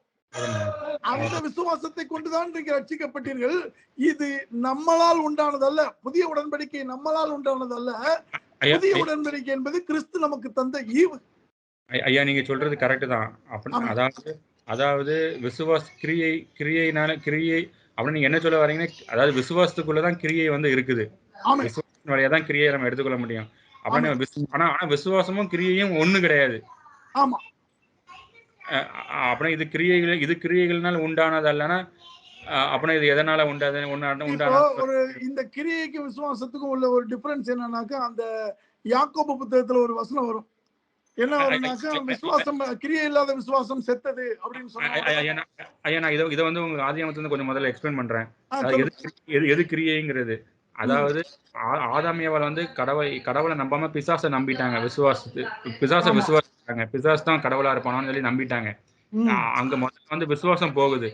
ரெண்டாவது வந்து அவங்க கடவுளோட கம்யூனிகேஷன் வைக்கல. இவன் சாப்பிடக்கூடாதுன்னு இதை சாப்பிடலாமான்னு பிசாசை நோக்கி கேட்டு இருந்திருக்கணும். இந்த கம்யூனிகேஷன் கடவுள் உறவு வைக்கல. அதுதான் கிரியை. அப்படின்னா இந்த கிரியை தான் வந்து நீ பேச வரீங்களா? பழைய உடன்படிக்கையில் இருக்கிற கிரியையும் புதிய உடன்படிக்கை இருக்க கிரியையும் சொல்லல. இங்க என்ன சொல்லப்பட்டிருக்கின்றதை காமிக்கிறேன். ஒருவனும் பெருமை பாராட்டபடி இது கிரியைகளினால் உண்டானதல்ல அப்படின்னா, கிரியா பிரமாணம் என்று சொல்லப்படுகிற பழைய உடன்படிக்கையின் மூலமாக இது வந்திருந்தால் தனி மனித பெருமை பாராட்ட முடியும். அப்படி ஒருவனும் பெருமை பாராட்ட முடியாதபடி இது கிரியைகளினால் உண்டான நீதியினால் உண்டானதல்ல, விசுவாசத்தை கொண்டு ரட்சிக்கப்பட்டிருந்தால் கிருபையினாலே. அவர் கிருபை என்பது நம்ம இன்றைக்கு பார்த்தோம், கர்த்தராகிய பிதா நம்மேல் வைக்கிற அன்புக்கு பேரு கிருபை. அவர் கிருபையினாலே பூமிக்கு இறங்கி வந்து நமக்கு விசுவாச பிரமாணத்தை கொடுக்கிறார். இந்த கிருபையினாலே வந்த விசுவாசத்தை கொண்டு நாம் ரட்சிக்கப்படுகிறோம். பழைய உடன்படிக்கையின்படி அல்ல, புதிய உடன்படிக்கை படிதான் நம்ம ரட்சிக்கப்படுறோன்றதை பத்தி இந்த வசனங்கள் பேசுது மாட்டேன். ஐயா நீங்க சொல்றது புரியுது. அதாவது புதிய ஏற்பாடின்படி பார்த்தனா கிரியைனா என்னன்னா நம்ம இயேசு கிறிஸ்துவ சார்ந்து இருக்கணும். அதுதான் கிரியை. அதுதான் முடிஞ்சு போச்சு. மிக துல்லியமான வார்த்தை. இதுதான் உண்மை. அதான் யாக்கோபு சொல்றாரு, நீ கிரியை இல்லாத விசுவாசம் செத்தது, நீ இயேசு கிறிஸ்துவோட சார்ந்து இல்லாத விசுவாசம் செத்ததுன்னு சொல்ல வர்றாரு. அந்த யாக்கோபு பேசுனது யாருட்டன்னு கேட்டீங்கன்னா, அவரு வந்து புறாமை நியாய பிரமாணத்துக்குள்ள இருக்கவங்க தான் பேசுறாரு யாக்கோபு. ஏன்னா அங்கதான் இருந்தார் அவரு, அதற்கென்றே நியமிக்கப்பட்ட ஊழியக்காரர். அதனால அங்கிருந்த அநேகர் இயேசு கிறிஸ்து விசுவாசிக்கிறோம் என்று இந்த பக்கம் இருப்பாங்க, சபையை விட்டு துரத்தி விட்டுருவாங்கன்னு சொல்லி அந்த பக்கம் போய் பிசிக்கல் ஆக்டிவிட்டிஸ் அங்க போகும், விசுவாசம் மட்டும் இங்க வரும். அதனாலதான் அவன் சொன்னான், விசுவாசத்துக்கு ஏற்ற கிரியை உங்க இடத்துல இல்ல, இந்த விசுவாசத்துக்கு ஏற்ற கிரியை இல்லாத விசுவாசம் செத்த விசுவாசம். அதான் நிறைய பேர் வந்து விசுவாசத்தையும் கிரியையும் ஒண்ணுன்னு சொல்லிட்டு இருக்காங்க. அது ஒரு இல்ல அது வேற. இல்ல இன்னொரு கோஷ்டி எப்படி இருக்குன்னா, கிரியையே கிடையாதுன்னு இருக்கு. ஆனா கிரியைனா என்னன்னா, நம்ம கிறிஸ்துவோட சார்ந்து எப்பொழுதும் ஜெபம் பண்ணணும், இடைவிடாமல் ஜெபம் பண்ணணும், சோர்ந்து போகாதபடி ஜெபம் பண்ணணும். முதல்ல சொன்ன வார்த்தை ரொம்ப அருமையா மேட்ச் ஆகும். அவரை சார்ந்திருக்கிறது தான் பூமியில் நீங்க செய்யற கிரியை. அதுதான் கிரியை. அதுதான் அவன் தான் நீதிமான்னு புதிய ஏற்பாடு சொல்லுது. அப்படித்தான் நீதி வர முடியும், வேற ஒரு வழியில நீதி இல்லவே இல்லை பூமியில. அதைத்தான் ஒரு ரோமன் கத்தோலிக்க ஒரு போதகர் வந்து ஒரு லெனின்ங்கிற ஒரு பாஸ்டரோட வாதாடிட்டு இருந்தாராம். எப்படின்னா, மரியாதை வந்து அந்த ரோமன் கத்தோலிக்காரர் வந்து சொன்னாராம், மரியாதை வந்து ரொம்ப புண்ணியமான ஸ்திரீ அப்படின்னு, பரிசுத்தமான ஸ்திரீ அப்படின்னு சொன்னாராம். அதுக்கு இவர் வந்து சொன்னாரு, மரியாள் பரிசுத்தமான ஸ்திரீ எல்லாம் கிடையாது, மரியாள் பரிசுத்தமான ஸ்திரீயா இருந்தானா அது தவறு, இயேசு கிறிஸ்து ஒருத்தர் தான் பரிசுத்தமானவர், மரியாள் பாவி தான் அப்படின்னு சொல்லிட்டு, ஆனா அவர் ஒழுக்கமுள்ள ஸ்திரீ அப்படின்னு சொன்னா. அப்படி கிடையாது. ஏன்னா அவர் சரியா புரிந்து கொள்ளாம சொல்றாரு, அவர் மரியாள் பாவி தான், பாவம் அவர்கிட்ட இருக்கு, அது உண்மைதான். ஆனா அவன் வந்து பரிசுத்தவான் தான். ஆனா அது எப்படி பரிசுத்தவான்னா, அவர் வந்து ஒழுக்கமுள்ள ஸ்திரீன்னு சொல்றாரு. அவ எப்படி வந்து ஒரு பரிசுத்தவான்னா, அவளும் யோசேப்பும் வந்து எப்பொழுதும் கடவுளை சார்ந்து இருந்தாங்க. அதனாலதான் அவன் வந்து பரிசுத்தவாட்டி. அதைத்தான் நமக்கு வந்து கற்றுக் கொடுக்கணும். அதே மாதிரிதான் இந்த புதிய ஏற்பாடுலுமே யார் வந்து நீதிமான்னா, யார் கிறிஸ்துவ சார்ந்து இருக்காங்களோ அவங்கதான் வந்து நீதிமான். அதுதான் கிரியை. கிறிஸ்துவே சுமந்து கொண்டு திரிகிறவர்களாக, அவரையே சுமந்து கொண்டிருக்கிறவர்களாக, அவருக்கென்று அவருக்காக தங்களை பரிபூர்ணமா ஒப்பு கொடுத்தவர்களாக இருக்க வேண்டியதான். விசுவாசத்தில் பரிபூர்ணமா இருக்கவங்க தான் பரிசுத்த. அதுவும் கூட பரிசுத்த அலங்காரம் என்பதும் நமக்கு பரலோகத்துலதான் தெரிவிக்கப்படுது. இங்க சரீரத்தில் இருக்கிற நாட்கள்ல முன்ன பின்ன இருக்கிறதை கர்த்தர் மன்னிக்கிறதுக்கு வல்லமை உள்ளவராக இருக்கிறார். அதனாலதான் நியாயப்பிரமாணத்தை நம்ம நிறைவேற்ற முடியாது. நியாயப்பிரமாணத்தை நிறைவேற்றினவரை சார்ந்து இருக்கும் போது நம்மகிட்ட நியாயப்பிரமாணம் நிறைவேறும். ஆமே. யோவான் ரோமர்கள் 6ஆம் அதிகாரம் அப்படித்தான் சொல்லுது. நான் கர்த்தரை சந்திக்கின்ற நாளிலே நியாயப்பிரமாணம் இல்லாதவனாக காணப்படாதபடிக்கு கிறிஸ்துவின் பிரமாணத்துக்குள்ளானே. கிறிஸ்துவின் பிரமாணத்துக்குள்ளானமாக நாங்க நியாயப்பிரமாணத்தை 100% நிறைவேற்றோம். அதாவது வேதவசனம் கிளியரா சொல்லுது, பொல்லாப்பு செய்கிறவர்களுக்கு விரோதமாக தான் நியாயப்பிரமாணம் எழுதப்பட்டிருக்குன்னு சொல்லுது. நிச்சயமா. அப்படின்னா நீங்க நியாயப்பிரமாணத்தை நிறைவேற்றி விடுவீங்க, அதனால நியாயப்பிரமாணம் எழுதப்படல. பொல்லாப்பு செய்யறவங்களுக்கு விரோதமாக தான் நியாயப்பிரமாணம் எழுதப்பட்டிருக்கு. ஏன் நியாயப்பிரமாணம் எழுதப்பட்டிருக்குன்னா, நியாயப்பிரமாணம் எழுதப்பட்டாதான் அவங்க பொல்லாதவர்களுக்கு காண்பிக்க முடியும். கண்டிப்பா. அதனாலதான் நியாயப்பிரமாணம் எழுதப்பட்டிருக்கதே தவிர நீங்க நியாயப்பிரமாணத்தை நிறைவேற்றி விடுவீங்கிறதுக்காண்டி எழுதப்படல. நிச்சயமா நிறைவேற்ற கூடாதுன்றதுக்காக எழுதப்பட்டது. ஒருவேளை அதுல இருந்து வரல. இல்ல அதைத்தான் பவுல் வந்து தீத்துல சொல்ல வராரு. நீங்க இயேசு கிறிஸ்துவ சார்ந்து இருக்கும் போதுதான், நீங்க கிருபையின் பிரமாணத்தை சார்ந்து இருக்கும் போதுதான் நீ உங்களோட நியாய பிரமாணம் நிறைவேறும்னு எழுத வராரு. இதுதான் சத்திய போதனை. ஆமா, முற்றிலுமாக கிறிஸ்துவை சார்ந்து கொள்வதை தவிர வேறொரு வழி இல்லவே இல்லை. அதுதான் கிரியை. புதிய ஏற்பாடுல வர்ற கிரியை அதுதான். இது நிறைய பேருக்கு தெரியாம எதிர்பார்க்கிறார். விசுவாசம் தான் கிரியைன்னு போதிச்சுட்டு இருக்காங்க நிறைய பேரு. அது எப்படி இருக்க முடியும்? அடுத்தது பார்த்தா கிரியே கிடையாது அப்படின்னு சொல்லிட்டு இருக்காங்க. நீ விசுவாசத்தா போதும், நீ ரசிக்கப்பட்டா போதும், அது ரசிப்பை இழக்கவே முடியாது, ஒண்ணுமே கிடையாது அப்படின்னா எதுக்கு பைபிள் எதுக்கு வாசிக்கணும்? பைபிள் நமக்கு தேவை இல்லையே. அவர்களுடைய போதனைகள் அப்படி இருக்கலாம். வேதத்தை அறியாதவர்களும் கிறிஸ்துவை அறியாதவர்களும் அப்படித்தான் பேசுவாங்க. Okay brother. இப்ப ஸ்டீஃபன் அவர் क्वेश्चन கேட்பாரு, நீங்க அதுக்கு ஆன்சர் பண்ணுங்க. நான் எனக்கு ஒரு வேலை இருக்குன்னு கர்த்தருக்கு சத்தமா கேளுங்க பிரதர். அந்த பவுல் பிரதர் பேசினார்ல, பவுல் பிரதர் தான் இருக்கேன் பிரதர், லைன்ல இருக்கேன், சொல்லுங்க பிரதர். இல்ல இன்னொருத்தர் அவர் பேர் என்னது, ஒன்னு புதுசா வந்தாரு, சூசேராஜ். நீங்க சொல்லுங்க பிரதர். பேசுங்க, நீங்க பேசுங்க பிரதர். நீங்க தானே கேட்டீங்க, கேளுங்க கேள்வி பேசுறாங்க. இப்போ வந்து ரட்சிப்பை குறிச்சு நான் ஒரு கேள்வி கேட்டேன் பிரதர். என்னன்னா, ரட்சிப்புன்றது அதாவது இப்போ தேவனை குறிச்சு ஒருவன் அறிந்து கொள்ளும் போது அவன் தேவனுக்குள்ள வரும் பொழுது அந்த உலகம் புதிதாக தெரிகிறது. அந்த ஒரு மாற்றம் ஒரு செகண்ட்ல ஏற்படுது. அதாவது இப்போ நீங்க சொன்னீங்க இல்லையா, ரட்சிப்புன்றது வந்து நீ விசுவாசித்தால் ரட்சிக்கப்பட்ட, உன்னுடைய விசுவாசத்தினால் நீ ரட்சிக்கப்பட்ட, இந்த மாதிரி வந்து இயேசு கிறிஸ்து நிறைய இடத்துல சொல்லியிருக்கிறாரு. எப்படின்னா, நீ விசுவாசித்தால் தேவனுடைய மகிமையை காண்பாய், நீ வந்து இந்த காரியத்துலனால ரட்சிக்கப்பட்ட எப்படி சொல்லி ரட்சிப்பை குறித்து எப்படி சொல்றதுன்னா, ஒரு காரியத்துல இருந்து வெளியே தேவனுடைய வார்த்தையினால தேவனுடைய வல்லமையினால வெளியே கொண்டு வர்றது ரட்சிப்பா இருக்கு. அப்ப இந்த ஸ்டார்டிங்ல ரட்சிப்பின் ப்ராசஸ் வந்து எப்படி நடக்குது? ஒரு புதிதாக சத்தியத்தை அறியக்கூடிய மனிதர்களுக்கு மாற்றம் எந்த காரியத்துல வந்து தேவன் ரட்சிக்கிறார், அதை பத்தி சொல்லுங்க. சொல்லட்டுங்களா? ரட்சிப்பு, இப்போ ரட்சிப்பு மீட்கப்படுதல்னு சொல்லப்படுது. அப்போ ஒருத்தன் வந்து தான் வந்து பாவியில இருக்கிறேன், பாவத்துல இருக்கிறேன், ஏதோ ஒரு ஆபத்துல இருக்கிறேன், ஏதோ ஒரு முக்கியமான ஒரு இடத்துல நான் மாட்டி நிற்கிறேன், எனக்கு மீட்பு வேணும், எனக்கு ரட்சிப்பு வேணும்னு சொல்லி தான் எந்த இடத்துல இருக்கிறேன்னு சொல்லி அறிஞ்சு ரட்சிக்கக்கூடியவர் யாருன்னு பார்க்கணும். அந்த ரட்சிக்கக்கூடியவர் யாருன்னு கேட்டாக்கா சர்வ வல்ல உள்ள கர்த்தராகிய இயேசு கிறிஸ்து மட்டும்தான் வந்து ரட்சகர்.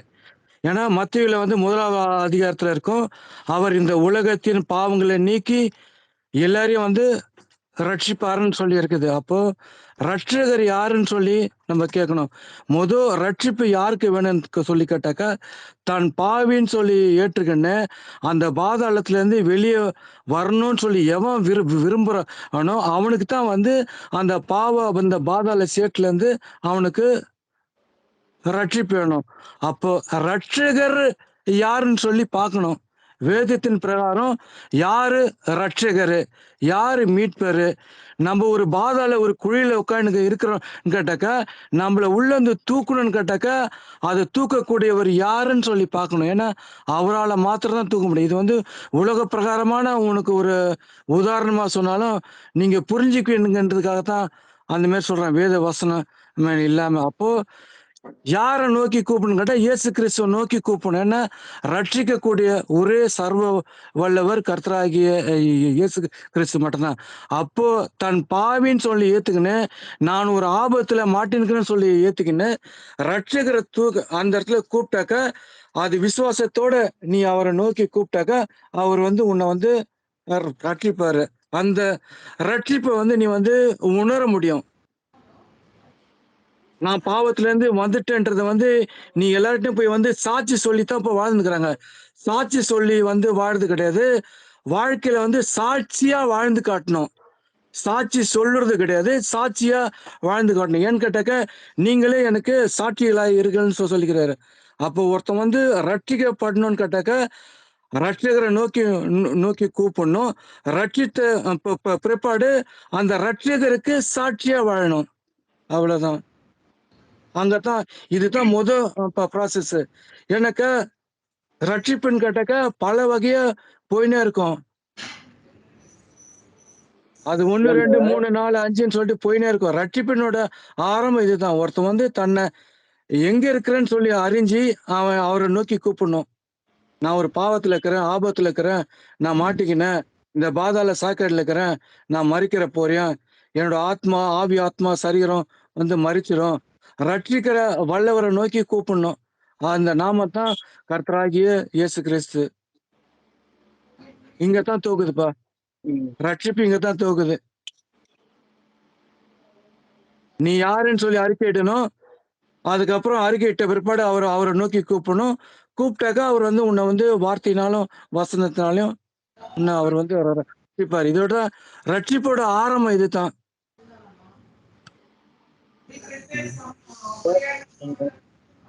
வந்து வசனத்தின் மூலமாக உண்டாகுது தானே. இப்ப வசனத்தை முதல்ல ஒரு வசனத்தை வந்து கேள்விப்படும் பொழுது அவர்களுக்குள்ள ஒரு மாற்றம் ஏற்படும் பொழுதுதானே ரட்சிப்பு உண்டாகுது. ஆமா, வசனத்து மூலியமா தான் ரட்சிப்பு உண்டாகுது. வார்த்தையின் மூலியமா தான் ரட்சிப்பு உண்டாகுது. அவர் தானே வார்த்தையாக்குறாரு.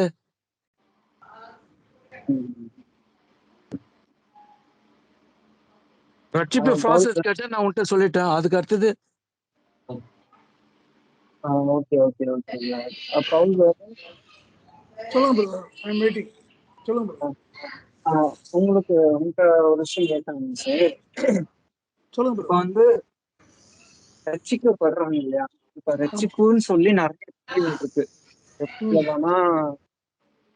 ஸ்டார்டிங்ல வந்து தேவனுடைய வார்த்தையை கேள்விப்பட்டு உள்ள வராங்க இல்லையா, வந்து இயேசு கிறிஸ்து அவங்களுக்கு வந்து எதுவுமே தெரியாது. இயேசுன்ற ஒரு உண்மையான தெய்வம் இருக்கிறாரு மட்டும்தான் தெரிஞ்சிருக்கும், உணர்ந்திருப்பாங்க. அப்ப வந்து அப்படி உள்ள வர்றப்ப வந்து அவங்களுக்கு வந்து அவங்க அப்பதான் ரட்சிக்கப்பட்டிருக்காங்க, அதாவது புதிதாய் பிறந்த குழந்தையா இருக்காங்க. அப்ப வந்து அவங்களுக்கு எந்த மாதிரியான உபதேசம் கொடுத்தா அவங்க வந்து தேவனிடத்துல வளர்றதுக்கு உதவியா இருக்கும்? சபைக்குள்ள இருக்கவங்கள கேக்குறீங்களா இல்ல நீங்க வெளியே அந்த சபைகள்ல இருக்கவங்கள பத்தி கேக்குறீங்களா இல்ல நீங்க போய் ஒருத்தருக்கு சுவிசேஷம் சொல்லி அவரை உள்ள கொண்டு வரீங்க அப்படி கேக்குறீங்களா? இல்ல, நார்மலா இப்ப என் ஃப்ரெண்ட்ஸ் அந்த மாதிரி இருக்காங்க, தேவனை தெரிஞ்சுக்கிறாங்க. அவங்களுக்கு வந்து கொஞ்சம் ரொம்ப ஆர்வமாவே இருக்கு தேவனை தெரிஞ்சுக்கிறதுக்கு. அப்ப அவங்களுக்கு எந்த மாதிரியான உபதேசத்தை கொடுக்கலாம், எந்த மாதிரியான வழி நடத்துதல் அவங்கள வந்து தேவனுக்கு நேரா நடத்தலாம்? கிறிஸ்துவை நோக்கி நீங்க நடத்தினா பேசிக்கா நீங்க ரட்சிப்பின் அனுபவத்துக்குள்ள இருக்கிறீங்க அப்படின்னீங்கன்னா யூ ஹேவ் த இண்டிவிஜுவல், அது எப்படி சொல்றேன், நீங்க உங்களுக்கான இண்டிவிஜுவல் வழியை கற்றுக் கொடுத்துருப்பாரு. இந்த வழியா நீ வந்திருக்கப்பா அப்படின்னு சொல்லி அதை சொல்லுகிறதுக்கு உங்களுக்கு முழு பலமும் இருக்கும். நீங்க அதன் வழியாவே வழி நடத்தலாம். இல்ல ப்ரொஃபஷனலா எப்படி நடத்துறது அப்படின்னு கேட்டீங்கன்னா as per the order of God தான். As per the order of God எப்படின்னா, அழைக்கப்பட்டவர்கள் கிறிஸ்துவை மட்டும்தான் சார்ந்திருக்கணும். தனி மனிதர்களையோ டினாமினேஷனையோ ஒரு டாக்டரினையோ சார்ந்த, அதாவது கோட்பாடுகள், சபைக்கு ஒரு கோட்பாடு இருக்கும், சபை பிரிவுகள் இருக்கும். இது எதுக்குள்ளேயுமே அடைக்கப்படாமல் கிறிஸ்துவின் உபதேசம் எதுவோ அப்படி வருத்தப்பட்டு பாருங்க மக்களே, நீங்கள் எல்லோரும் கிறிஸ்துவனிடத்தில் வாருங்கள், அவர் உங்களுக்கு இளைப்பாறுதலை தருவார், அவர் நுகத்தை சுமந்து கொண்டு அவரிடத்தில் கற்றுக்கொள்ளுங்கள் என்று சொல்லப்பட்டது. கிறிஸ்துவுக்காக நீங்க செய்ய வேண்டிய காரியங்கள் எதுவென்று வேதத்தில் கற்றுக் கொடுக்கப்பட்டிருக்கிறதோ அந்த நுகத்தை நீங்கள் சுமக்க வேண்டும். அந்த பாரத்தை நீங்கள் ஏற்றுக்கொண்ட பிறகுதான் கிறிஸ்துவிடத்தில் கற்றுக்கொள்ளவே அமர வேண்டும் அதிகாலை வேளையில. அப்பொழுது அவர் நமக்கு ரட்சிப்பை நோக்கிய வழி நடத்துதலை நமக்கு சொல்லிக் கொடுப்பார். மிக சுலபமாக ஈஸியா சிம்பிளா சொல்றதுன்னா, இயேசு கிறிஸ்துவை கர்த்தர் என்று நீங்கள் விசுவாசிக்கிறதுனாலே மீட்பு உண்டாகும், நீதி உண்டாகும், தேவநீதி உண்டாகும். அதை வாயினாலே அறிக்கையிடுகிறதுனாலே ரட்சிப்பு உண்டாகும். ரட்சிப்பு உண்டாகிறதுக்கான ஒவ்வொரு மனுஷனும் இண்டிபெண்டா ரட்சிப்பை கர்த்தரிடத்தில் பெற்றுக்கொண்டதற்காக கொள்வதற்கு அடிப்படை காரணமாக இருப்பது அவரை குறித்து, அவருடைய மகிமையை குறித்து வெளியே இருக்கிறவங்களுக்கு, உள்ளே இருக்கிறவங்களுக்கு சகலருக்கும் அறிவிக்க ஆரம்பிக்கிறது. நான் இவ்வளவுதான் எனக்கு தெரியும், நான் எப்படி அறிவிக்க முடியும்னு நீங்க கேட்கல, சில பேர் கேட்கலாம். அப்படிலாம் எந்த லிமிடேஷன் பேர்ல உங்களுக்கு கம்மியா தெரியும், எனக்கு அதிகமா தெரியும், அப்படிலாம் அந்த உலகத்துல ஒரு லிமிட்டே கிடையாது. எனக்கு தெரியாது உங்களுக்கு தெரியும், உங்களுக்கு தெரியாது எனக்கு தெரியும் ஒழிய, நாம் ஒருவருக்கு ஒருவர் கர்த்தருடைய வார்த்தைகளை பகிர்ந்து கொள்கிறோம் ஒழிய, இங்க நம்ம 2 பேத்துக்கும் ஒரு பொதுவான போதகர் கிறிஸ்து தான். அவருக்கு தான் எல்லாம் தெரியும். எனக்கு என்ன தெரியுமோ அதை நான் உங்களோட ஷேர் பண்ணிப்பேன், உங்களுக்கு என்ன தெரியுமோ அதை என்னோட ஷேர் பண்ணிப்பீங்க. இதுதான் சுவிசேஷம். இப்படி அறிவிக்கிறவர்கள் தான் ரட்சிப்புக்குள்ள நகர்த்தப்பட்டு கொண்டே போய்கிட்டு இருக்கிறாங்க. இப்ப நம்ம 2 பேத்துக்கு நடுவில் இருந்து கிறிஸ்து நமக்கு விளங்க செய்கிறவராக இருக்கிறார். அதனால நாம் ரட்சிப்பை நோக்கி தொடர்ந்து அவரால் வழி நடத்தப்படுகிறோம். ரட்சிப்பை நீங்க போய் எடுத்து பிடிச்சிட்டுலாம் வந்துட முடியாது. அவர் தான் நமக்கு கொடுக்கிறாரு. நம்ம செய்ய வேண்டியதெல்லாம் அவருடைய உபதேசத்திற்கு கீழ்ப்படுகிறதே. விசுவாசம்னா என்ன, மனம் திரும்புதல்னா என்ன, சுவிசேஷம்னா என்ன, விசுவாசம்னா என்ன, சீசத்துவம்னா என்ன, ஞானஸ்நானம்னா என்ன, கைகளை வைக்குதல்னா என்ன, உயிர்த்தெழுதல்னா என்ன,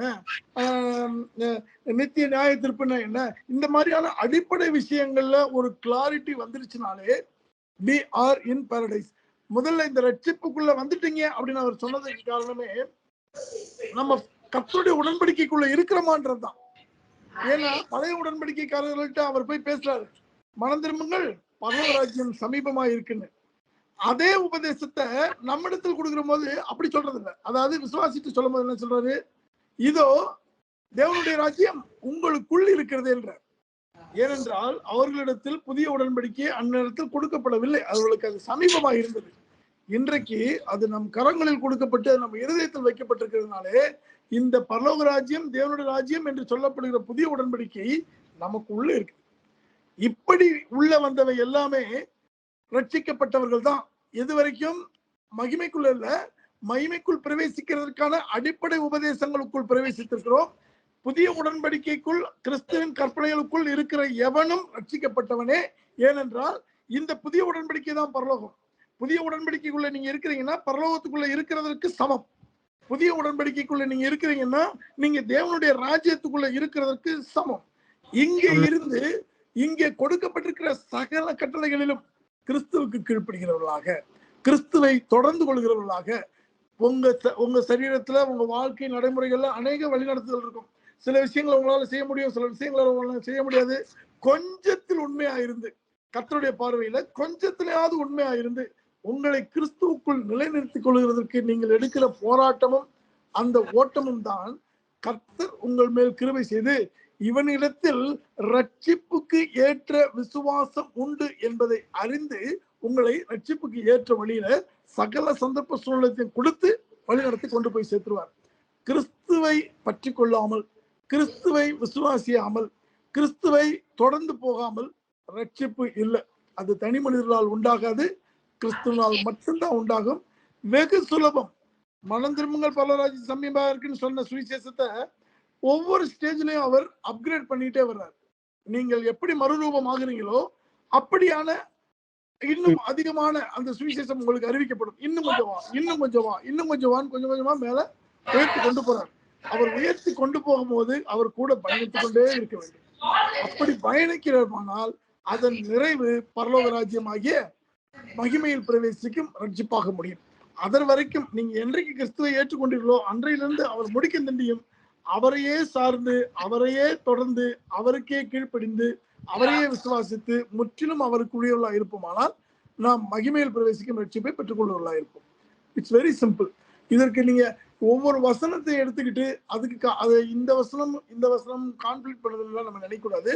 அப்படி பண்ணவே இல்லை. அவரு நல்லா புரிஞ்சுக்கங்க, கிறிஸ்து பேசுகிற பொழுது அவருக்கு முன்பாக அநேகர்கள் இருக்கிறாங்க. பரிசேயர் இருக்கிறான், சதுசேயர் இருக்கிறான், கிரேக்க இருக்கிறான், புரஜாதியா இருக்கிறான், சமாரியா இருக்கிறான், சீஷன் இருக்கிறான், அப்போஸ்தலர் இருக்கிறான். கர்த்தருடைய தூதர்களின் பெருங்கூட்டமும் அவரை சூழ்ந்து கொண்டு நிக்குது. எல்லார்கிட்டையும் பேசுவாரு. யாருகிட்ட பேசுறாரோ அந்த வசனத்தை அவருக்குரியவர்கள் ஃபாலோ பண்ணணும். அவனுக்கு பேசுனதை நீங்க எடுத்துக்க முடியாது, உங்களுக்கு பேசுனதை அவன் எடுத்துக்க முடியாது. வேற சப்ஜெக்ட் ஆகி மாறி போயிடும். எப்பொழுதுமே கிறிஸ்துவுடைய உபதேசம் நடந்துட்டு இருக்கிற பொழுது யாருகிட்ட பேசுறாருன்றது ரொம்ப முக்கியம். இங்க நின்றுகிட்டு அவன்கிட்ட பேசுறதை எடுத்துக்க கூடாது, அங்க போய் நின்றுகிட்டு இவன்கிட்ட பேசுறதை எடுத்துக்க முடியாது. ரெண்டுமே உங்களை கன்ஃபியூஷனுக்குள்ள கொண்டு போயிடும். அதனால அவர் யாருகிட்ட பேசிட்டு இருக்கிறாரு அது நானான்னு பார்க்கணும். நீங்க அவர் பேசுகிற எந்த இடத்துல இருக்கிறீங்க? நீங்க அழைக்கப்பட்டவனா இருக்கீங்களா? இல்ல விசுவாசியா இருக்கீங்களா? இல்ல சீஷனா இருக்கீங்களா? இல்ல அவருடைய சொந்த குமாரனா இருக்கீங்களா? இல்ல சகோதரனா இருக்கீங்களா? உதவி ஊழியக்காரனா இருக்கீங்களா? ஊழியக்காரனா இருக்கீங்களா? அவருடைய அப்போஸ்தல பணியாளனா இருக்கு அப்போஸ்தல உதவி ஊழியக்காரனா இருக்கீங்களா? இல்ல அப்போஸ்தல பணியாளனா இருக்கீங்களா? இல்ல அவருடைய தூதர்கள் கூட்டத்தில் ஒருவனா இருக்கீங்களா? இல்ல அவருடைய பலத்த தூதனில் ஒருவனாக இருக்கிறீங்களா? இல்ல அவருடைய மனைவியாகிய மனவாட்டியாகவே மறுரூபம் ஆகிவிட்டீங்களா? இப்ப எந்த ஸ்டேட்டஸ்ல நீங்க இருக்கிறீங்களோ அந்த ஸ்டேட்டஸ்ல இருக்கவனுக்கு அவர் உபதேசிக்கிற பொழுது அங்க இருந்து தான் நீங்க பிக்கப் பண்ணிக்கணும். அவர் அப்போஸ்தலர்கள்ட்ட பேசிட்டு இருக்கிற ஒரு விஷயத்தை எடுத்துக்கொண்டு போயிட்டு ஒரு சாதாரண சீசன் கேட்டானா என்ன பேசுறாருன்னு புரியாது. ஃபார் எக்ஸாம்பிள் வெளிப்படுத்துற விசேஷத்துல பாத்தீங்கன்னா அவர்கள் கேருபீன்கள்ட்டையும் சேராபீன்கள்ட்டையும் பேசிட்டு இருப்பாரு. அதை போய் எடுத்து வாசிக்கிட்டா நீங்க கேருபீனும் செராபீனும் மறுரூபம் ஆகுற அளவுக்கு அவரிடத்தில் வளர்ந்துருந்தீங்கன்னா தான் அது புரியும். அங்க வளராத இருக்கிற பொழுது அது புரியாது. அப்ப இது எனக்கு புரியலையே, இது கான்ஃபிளிக்ட் ஆகிருக்கு. அது கான்ஃபிளிக்ட் அல்ல, அது நமக்கு புரியல.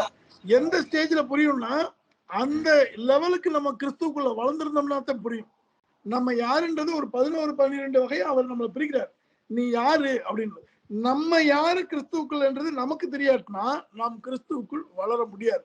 வேத வாக்கியங்களின்படி இப்படி நான் கிறிஸ்துவுக்கு இப்படி இருக்கிறேன், கிறிஸ்துவுக்குள் நான் இப்படி இருக்கேன், கிறிஸ்துவுக்குள் நான் இப்படி இருக்கிறேன்னு அனுதினமும் இந்த ஒவ்வொரு வாரத்தையும் நீங்க செல்ஃப் டிஃபென்ஸ் பண்ணி செல்ஃப் எஸ்டிமேட் பண்ணி நான் கிறிஸ்துவுக்குள் இவ்வளவாக இருக்கிறேன், இவ்வளவு வளர்ந்திருக்கிறேன், இவ்வளவு கீழ்ப்படிஞ்சிருக்கிறேன், இப்படி அவரோடு கூட பயணிக்கிறேன், இப்படி அவரோடு கூட கீழ்ப்படிஞ்சிருக்கிறேன் அப்படின்றத நம்ம கொஞ்சம் கொஞ்சமா டெவலப் பண்ணிட்டு போக போக அவர் நம்மோடு கூட பேசுகிற அந்த விதமும் மாறிக்கொண்டே வரும்.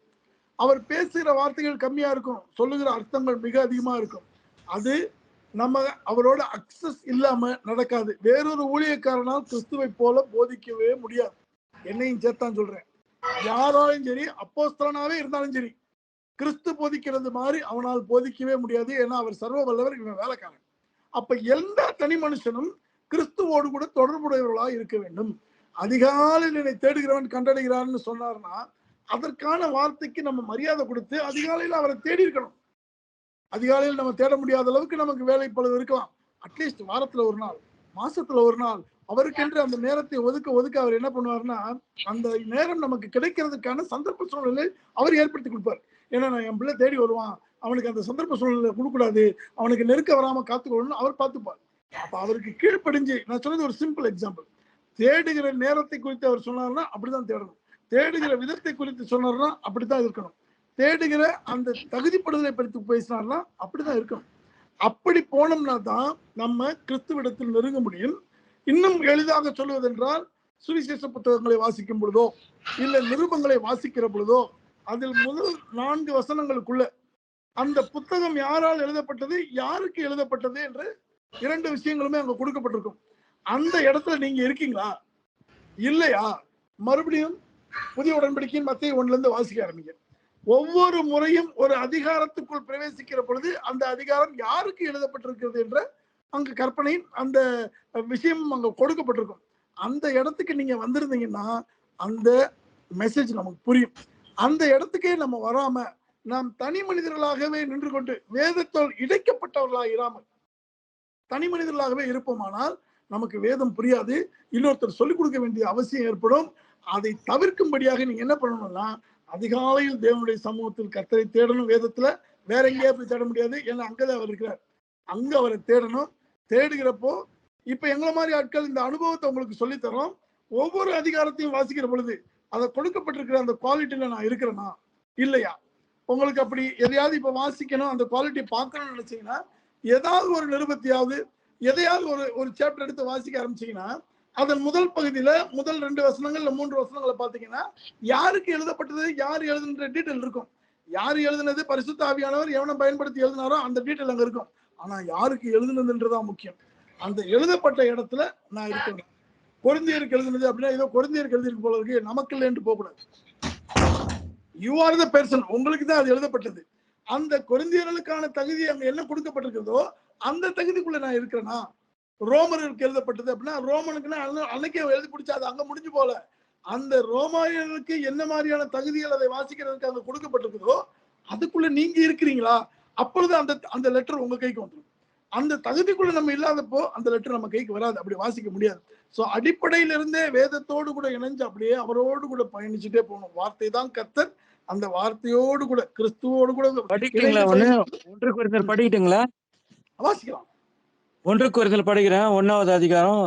தேவனுடைய சித்தத்தினாலே இயேசு கிறிஸ்துவின் அப்போஸ்தலனாகும்படி அழைக்கப்பட்டவனாகிய பவுலும் சகோதரனாகிய செஸ்தோனையும் கொரிந்துவிலே கிறிஸ்து இயேசுக்குள் பரிசுத்தமாக்கப்பட்டவர்களாயும் பரிசுத்தவான்களாகும்படி அழைக்கப்பட்டவர்களாய் இருக்கிற தேவனுடைய சபைக்கும் எங்களுக்கும் தங்களுக்கும் ஆண்டவராய் இருக்கிற நம்முடைய கர்த்தராகிய இயேசு கிறிஸ்துவின் நாமத்தை எங்கும் தொழுது கொள்ளுகிற அனைவருக்கும் எழுதுகிறதாவது. ஆமென். அப்ப இப்ப இங்க ஒரு தகுதிப்படுதல் இருக்கு பாத்தீங்களா? முதலாவது யார் எழுதுனான்னு சொல்றான். அப்போஸ்தலன் ஆகும்படி அழைக்கப்பட்டவனும் அவனுக்கு உதவி ஊழியம் செய்கிறவனும் பரிசுத்த ஆவியினால் இந்த நிருபத்தை எழுதுகிறாங்க. யாருக்கு எழுதுறாங்க? வாசிக்கலாம் மறுபடியும். பரிசுத்தமாக்கப்பட்டவர்களும். முதல் பாயிண்ட் பரிசுத்தமாக்கப்பட்டவர்களா இருக்கணும். அப்படி இல்லாட்டினா பரிசுத்தமாகும்படி அழைக்கப்பட்டவர்களுமாக இருக்கணும். நம்ம இந்த 2 பாயிண்ட்ல எந்த பாயிண்டா வேணா இருக்கலாம். அதாவது கிறிஸ்துக்குள் அழைக்கப்பட்டவர்களா இருக்கலாம், இல்ல கிறிஸ்துக்குள் பரிசுத்தமாக்கப்பட்டவர்களாக இருக்கலாம். இந்த 2 பேர்ல யாரா இருந்தாலும் சரி, அவங்களுக்கு ஒரு பேர் கொடுக்கப்படுது. அந்த பேர் என்ன? வாசிக்கலாம். அழைக்கப்பட்டவர்களாகிய தேவனுடைய சபை. பரிசுத்தமானுக்கும் பரிசுத்தவான்களாகும்படியாக அழைக்கப்பட்ட இந்த 2 பேருக்கும் சேர்த்து ஒரு பேர் இருக்கு. அவங்களுக்கு பேர் தான் தேவனுடைய சபை. இந்த தேவனுடைய சபைக்கு எழுதுறாரு. தொடர்ந்து வாசிங்க. எங்கும் எங்களுக்கும் தங்களுக்கும் ஆண்டவராய் இருக்கிற. எங்களுக்கும்னா அப்போஸ்தலர்களுக்கும், பரிசுத்தமானவர்கள் இல்ல பரிசுத்தமாகும்படி அழைக்கப்பட்டவர்களாகிய தங்களுக்கும் ஒரே ஆண்டவராய் இருக்கிற கர்த்தராகிய இயேசு கிறிஸ்து நாமத்தை எங்கும் தொழுது கொள்ளுகிற அனைவருக்கும் எழுதுகிறதாவது. இயேசு கிறிஸ்து நாமத்தை நீங்க தொழுது கொள்கிறவர்களா இருந்தீங்கன்னா இந்த லெட்டர் உங்களுக்கு தான் எழுதப்பட்டது. இல்ல இந்த தகுதிக்குள்ள நான் இல்ல, எனக்கு கொஞ்சம் டிவியேஷன்ஸ் இருக்கு அப்படின்னாக்கும் மத்தேயுக்கு போயிடணும். மறுபடியும் இந்த தகுதிக்குள்ளாகிறதுக்கான முயற்சி எடுத்துக்கிட்டே வரணும். வந்து பார்த்தபோது மறுபடியும் இந்த தகுதிக்குள்ள ஆகாட்டினா மறுபடியும் அங்க போயிட்டு மறுபடியும் முயற்சி எடுத்துக்கிட்டே வரணும். மறுபடியும் முதல்ல இருந்து அப்ப எடுத்துட்டு வரும்போது ஒரு நாள் அந்த இடத்துக்கு தகுதி ஆவீங்க. அப்படி தகுதி ஆகிறப்ப அந்த அதிகாரத்தில் எழுதப்பட்டிருக்கிற தேவ ரகசியங்கள் எல்லாம் கர்த்தரால் உங்களுக்கு அருளப்படும். இப்படி தகுதியே படாம யாருக்கோ எழுதின லெட்டர் வேற ஒருத்தர் வாசிக்கிறதுனாலதான் வேதத்தை இந்த ஜனங்களால் உணர்ந்து கொள்ள முடியாமலேயே போகிறது. நீங்கள் பரிசுத்தவான்களாகும்படி அழைக்கப்பட்டவர்கள் 2ல 1 ஆயிட்டீங்க. நீங்க 2ல ஏதோ ஒண்ணு. நீங்க அப்ப 2ல எதா இருந்தாலும் நீங்க தான் அந்த தேவனுடைய சபை, வேற ஒரு சபை இல்ல. எப்படி பேதுரு யாக்கோபு யோவான் வச்சிருந்தாங்களே ஒரு சபை, அந்த சபை இல்ல. இந்த பரிசுத்தவான்களாகவோ இல்ல பரிசுத்தவான்களாகும்படி அழைக்கப்பட்ட இந்த 2ல பாயிண்ட்ல எந்த பாயிண்ட்ல நீங்க இருந்தீங்கனாலும் நீங்க தான் அந்த தேவனுடைய சபை. இந்த சபைக்கு தான் இந்த கடிதம் எழுதப்படுது. அதே நேரத்துல கட்டட ஆலயங்களுக்கு இல்ல. ஆமா, இது கட்டட ஆலயங்களுக்கோ கட்டட சபைக்கோ கூட்டத்துக்கோ இல்ல, கிறிஸ்துவோடு கூட சபை கூடுகிற இந்த சபைக்கு தான் இது எழுதப்படுது.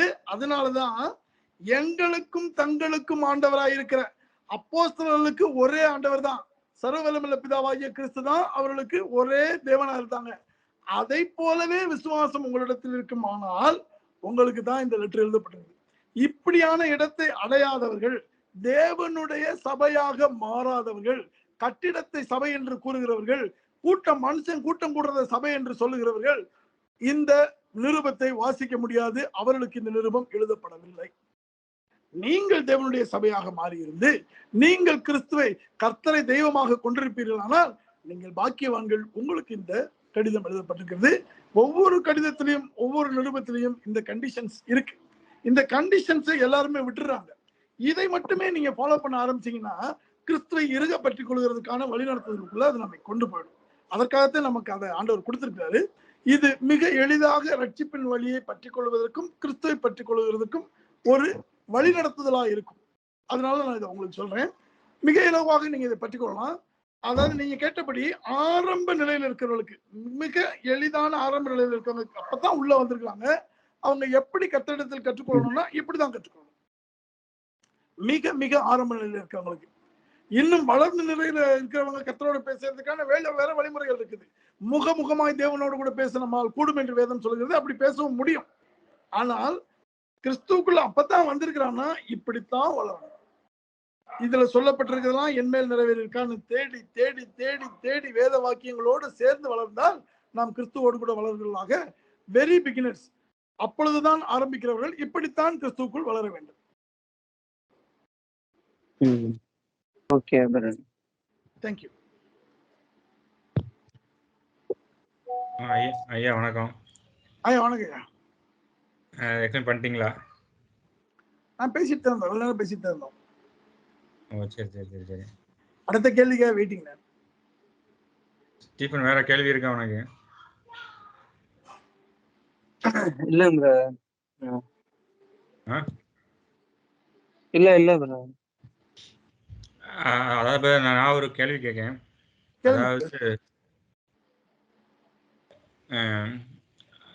அதாவது இந்த உலகத்துல இப்ப எல்லாரும் ஒரே மாதிரி பிறக்கல. நிச்சயமா ஒருத்தருக்கு சில பேருக்கு வீக்னஸ் இருக்கும். அதாவது இப்ப சிகரெட் அடிக்க, இப்ப எனக்கு சிகரெட் அடிக்க வீக்னஸ் இருக்குன்னு வச்சுங்களேன். இப்போ யார் வெளியே போனா யாரும் வெளியே போயிருக்காங்க? ஸ்டீஃபன் வெளியே போயிருக்கான் வந்துடாப்ப. இல்ல இப்ப எனக்கு சிகரெட் அடிக்க வீக்னஸ் இருக்கு. இப்போ ஸ்டீஃபனுக்கு ஒருவேளை இப்போ லேடிஸை இச்சையா பாக்குற வீக்னஸ் இருக்குன்னு வச்சுக்கிறீங்க. இன்னொருத்தனுக்கு வந்து தண்ணி அடிக்கிற வீக்னஸ் இருக்கும். இப்படி ஒவ்வொருத்தருக்கு ஒவ்வொரு வீக்னஸ் இருக்கு. சில பேர் வந்து வீக்னஸே இல்லாத ஆட்களும் இருக்காங்க. அப்படிதானே? நிச்சயமா நிச்சயம்.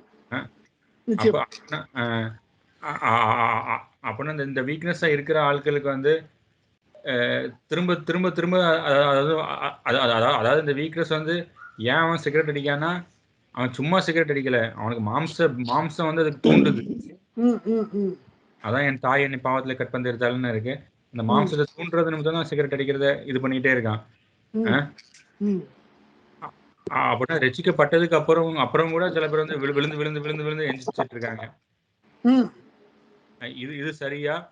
அது மட்டும் இல்லாம இந்த வீக்னஸ்ல இருந்து விடுதலை அடையிறதுன்னா அது நம்ம இயேசு கிறிஸ்துவ டிபெண்ட் பண்ணி இருக்கும்போது அது விடுதலை ஆக முடியும். அது நமக்கு ஷூரா தெரிஞ்சுது. இயேசு கிறிஸ்துவ சார்ந்து இருக்கும் போதுதான் நமக்கு இந்த வீக்னஸ்ல இருந்து விடுதலை ஆகுது, விடுதலை ஆக்கப்படுகிறோம். அப்படி இருக்கும்போது எதுக்கு பவுல் வந்து அப்படியே எழுதிருக்கலாம், டேரக்டாவே எழுதிருக்காங்க இயேசு கிறிஸ்து சார்ந்து இருக்கும்போது இந்த வீக்னஸ்ல இருந்து விடுதலை ஆகிருக்கீங்கன்னு.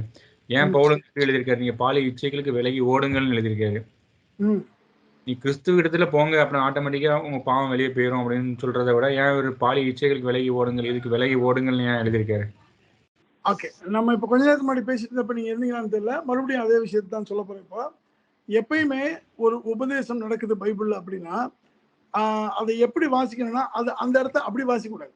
அதை எப்படி வாசிக்கணும்னா கிறிஸ்து யாருக்கிட்ட பேசிட்டு இருக்காரு, ஒரு அப்போஸ்தலன் யாருக்கிட்ட பேசிட்டு இருக்கிறான், ஆப்போசிட்ல நிக்கிறது யாரு, அப்படிப்பட்டவனாக நம்ம இருக்கிறோம்னா அந்த உபதேசம் நமக்கு. நம்ம யாருன்றது நமக்கு கிறிஸ்துக்குள்ள தெரியணும். நான் கிறிஸ்துக்குள்ள யாரு? முதல்ல ஒரு கிறிஸ்தவனுக்கு ரட்சிக்கப்பட்டதாக நினைத்து கொண்டிருக்கிற ஒவ்வொருவருக்கும் கிறிஸ்துவுக்குள் நான் யார் அப்படின்றதுல ஒரு கிளியாரிட்டி கிளீனா இருக்கணும்.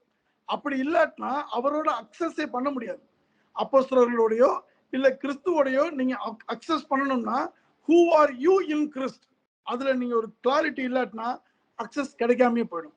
ஏன்னா ஒரு வீட்டுல சாப்பிட போறாரு, சாப்பிட போகும்போது ஒரு ஸ்திரீ வந்து காலை கழுதுறா, அவ சரியில்லாதவன் சொல்லி அவருக்கு தெரியும், கூப்பிட்டவனுக்கும் தெரியும், அங்க இருக்கிற ஜனங்களுக்கும் தெரியும்.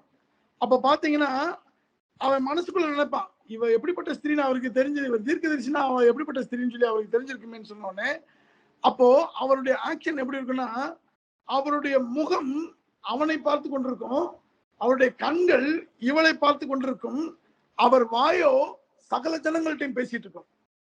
நான் உனக்கு ஒரு விஷயம் சொல்லணும்பா, கொஞ்சமா கடன்பட்டவனா அதிகமா கடன்பட்டவனா யாருக்குன்னு சொல்லி அவனுக்கு ஒரு ஓமையை சொல்லி விளக்குவார். அப்போ கிறிஸ்து யாருகிட்ட பேசிட்டு இருக்கிறாரு, அந்த ஸ்டேட்டஸ்ல நான் இருக்கிறேனா. அவர் தன் குமாரனிடத்தில் வேற மாதிரி பேசுவாரு, தன் விசுவாசிட்ட வேற மாதிரி பேசுவாரு, மனம் திரும்பினவன்ட்ட வேற மாதிரி பேசுவாரு, அவருடைய சீசன்ட்ட வேற மாதிரி பேசுவாரு, அவருடைய ஊழியக்காரன்ட்ட வேற மாதிரி பேசுவாரு, அவருடைய சகோதரன்ட்ட வேற மாதிரி பேசுவாரு, அவருடைய மனைவியாகிய மனவாட்டிட்ட வேற மாதிரி பேசுவாரு, அவருடைய பூமியில உலாவி கொண்டிருக்கிற கர்த்தருடைய தூதர்கள்ட்ட வேற மாதிரி பேசுவாரு, பரலோகத்துல இருக்க தூதர்கள்ட்ட வேற மாதிரி பேசுவாரு, சேராபின்கள்ட்ட வேற மாதிரி பேசுவாரு, கேருபின்கள்ட்ட வேற மாதிரி பேசுவாரு. என்டையர்லி டிஃபரண்ட் ஸ்பீச் இருக்கும் அவரோட பிரசங்கம். அதே மாதிரி தான் அப்போஸ்தலர்களும் பேசுவாங்க. பச்சிளம் பிள்ளைகள்கிட்ட பேசிட்டு இருக்கிறத எடுத்துக்கொண்டு வந்து நாம் பரிபூர்ண மாணவர்கள் எடுத்துக்கொள்ள கூடாது.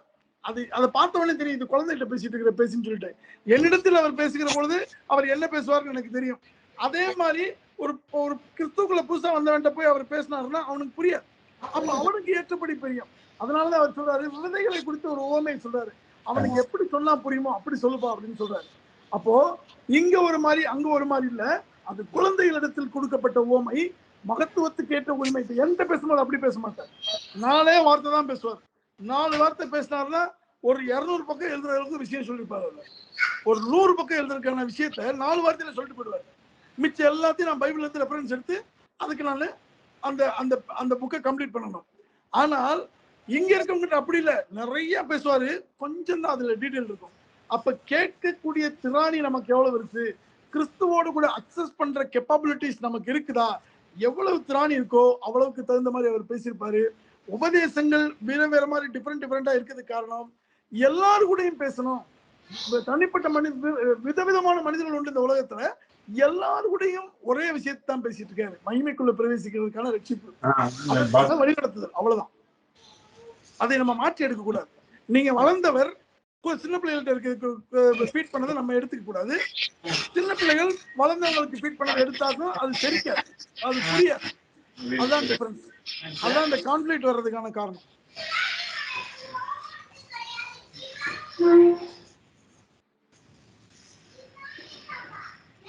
ஹலோ ஹலோ, நான் லைன்ல இருக்கேன். அது மிகச்சரியா சொன்னீங்க. ஏன்னா ஒவ்வொருத்தருக்கு அப்படின்னா பவுல வந்து நீங்க பாலி இச்சைகளுக்கு வெளியே ஓடுன்னு யாரை நோக்கி பேசியிருந்திருப்பாரு, அந்த மாதிரியான வசனங்கள்லாம் வரும்போது அந்த வசனத்தை நான் போய் பார்த்து வேணா நான் சொல்றேன். அவ்வளவு தூரம் எனக்கு மைண்ட்ல வச்சுக்க வேண்டிய கேப்பபிலிட்டிஸ் இல்லை. நான் போய் பார்க்குறேன், அந்த என்ன சொல்லியிருக்காருன்னு பார்க்குறேன், பார்த்து சொல்றேன். பாலிய இச்சைகளுக்கு விலகி ஓடுங்கன்றாரா? ஆமா, பாலி இச்சைகளுக்கு விலகி ஓடு, நிறைய இடத்துல விலகி ஓடுன்னு சில விஷயத்த சொல்றாருல. ரோமர் 6 இருக்குது பாருங்க. நான் ரோமர் 6 எடுத்தீங்களா? ரோமர் 6:7 5 படிக்கலாங்க. 5 ஒரு நிமிஷம் நான் எடுத்துக்கிறேன். ரோமர் 6:5 படிச்சோம்னாக்கா, அவருடைய மரணத்தின் சாயல்ல எண்ணிக்கப்படாதவங்க, அதாவது ரட்சிப்புன்றது என்னன்னு அனுபவமே அறியாத விசுவாசம் யாரு விசுவாசிக்கிறேன்னு சொல்லி விசுவாசிக்காதவங்க இருக்கிறபடினால மறுபடியும் அவங்க இந்த பாவத்துக்கு தீமோத்தேயுக்கு எழுதின நிருபத்துல 2ஆம் அதிகாரம் 22ஆம் வசனத்துல அவர் சொன்ன வசனம் இருக்குது.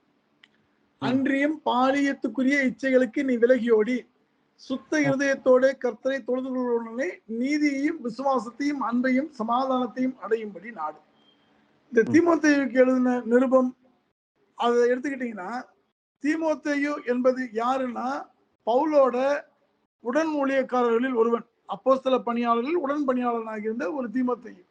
இந்த தீமோத்தேயுக்கு, தெசலோனிக்கேயருக்கு, தீத்துவுக்கு எழுதின இந்த நிருபங்கள்லாம் எப்படி இருக்குன்னா, அவன் பரலோகத்துக்கு எடுத்துக்கொள்ளப்பட போகிறான் என்பது பவுலுக்கு முன்பாக அறிவிக்கப்பட்டுருச்சு. அவன் அதுக்கு ஆயத்தமாகிறான்.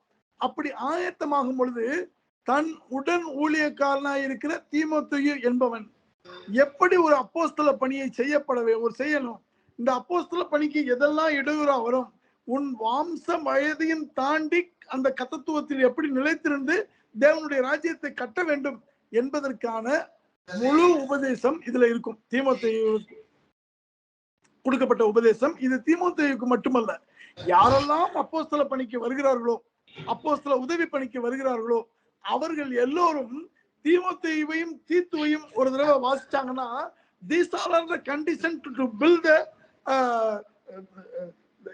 the kingdom of Lord. அதுதான் அதற்கான உபதேசங்கள் இங்க இருக்குது. அந்த தீமோத்தேயோட வயசுக்கு தகுந்த மாதிரியான அவனுக்கு உபதேசங்கள் கொடுக்கப்பட்டிருக்கும். வளர்ந்தவர்களுக்கான உபதேசங்கள் பின்னாடி கொடுக்கப்பட்டிருக்கும்.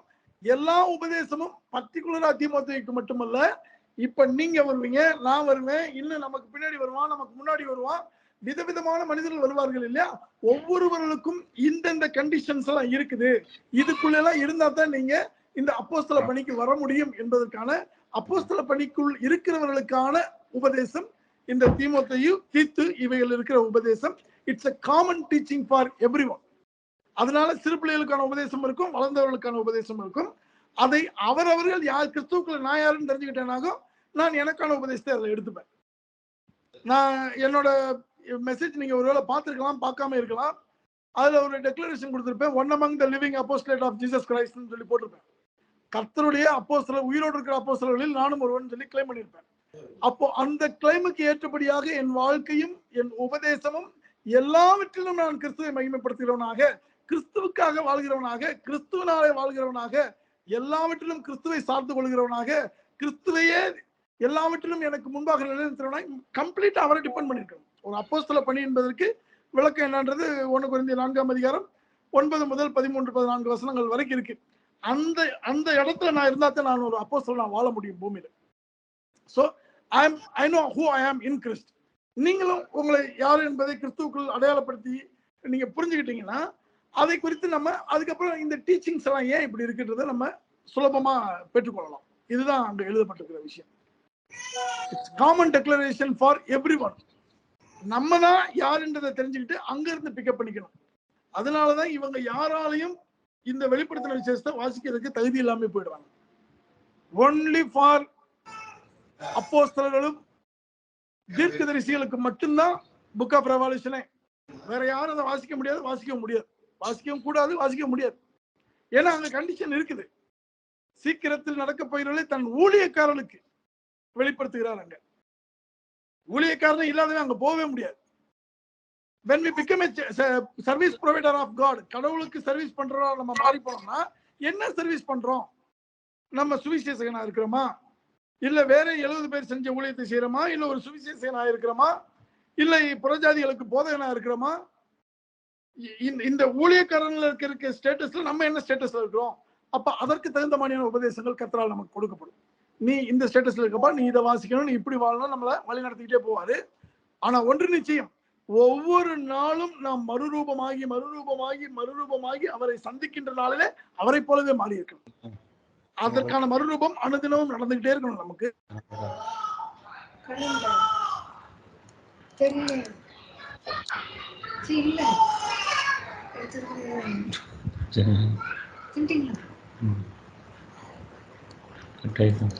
ஹலோ ஹலோ இல்லை பிரதர். கட் ஆகிட்டா அவருக்கு. ஹலோ ஹலோ, நான் சூசராஜ் பிரதர் பேசுறேங்க. சூசராஜ் பிரதர் இருக்கிறாங்க. அவர் எங்க கட் ஆகிட்டா அவருக்கு? நம்ம 3 பேர் தான் இருக்கோம். பவுல் ஐயா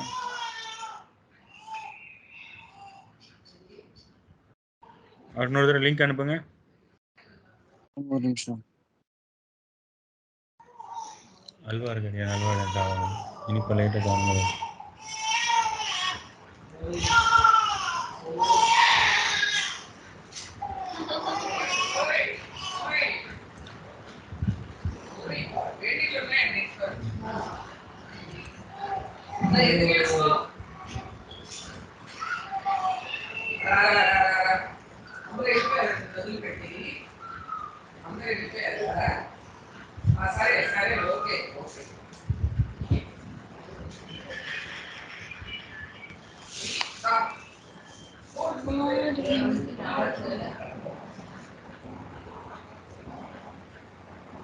ஹலோ ஹலோ வந்துட்டாருங்களா? வரலையா? வரணும் அனுப்பி வச்சேன் நான் அவருக்கு. மறுபடியும் அனுப்பிக்கிறேன்.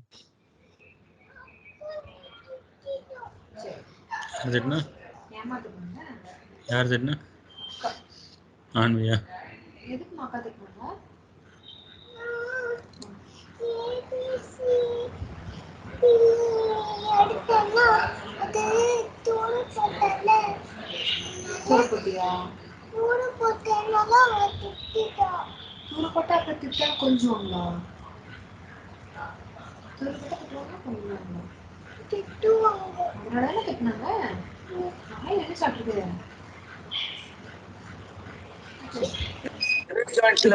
இப்ப கேக்குதா?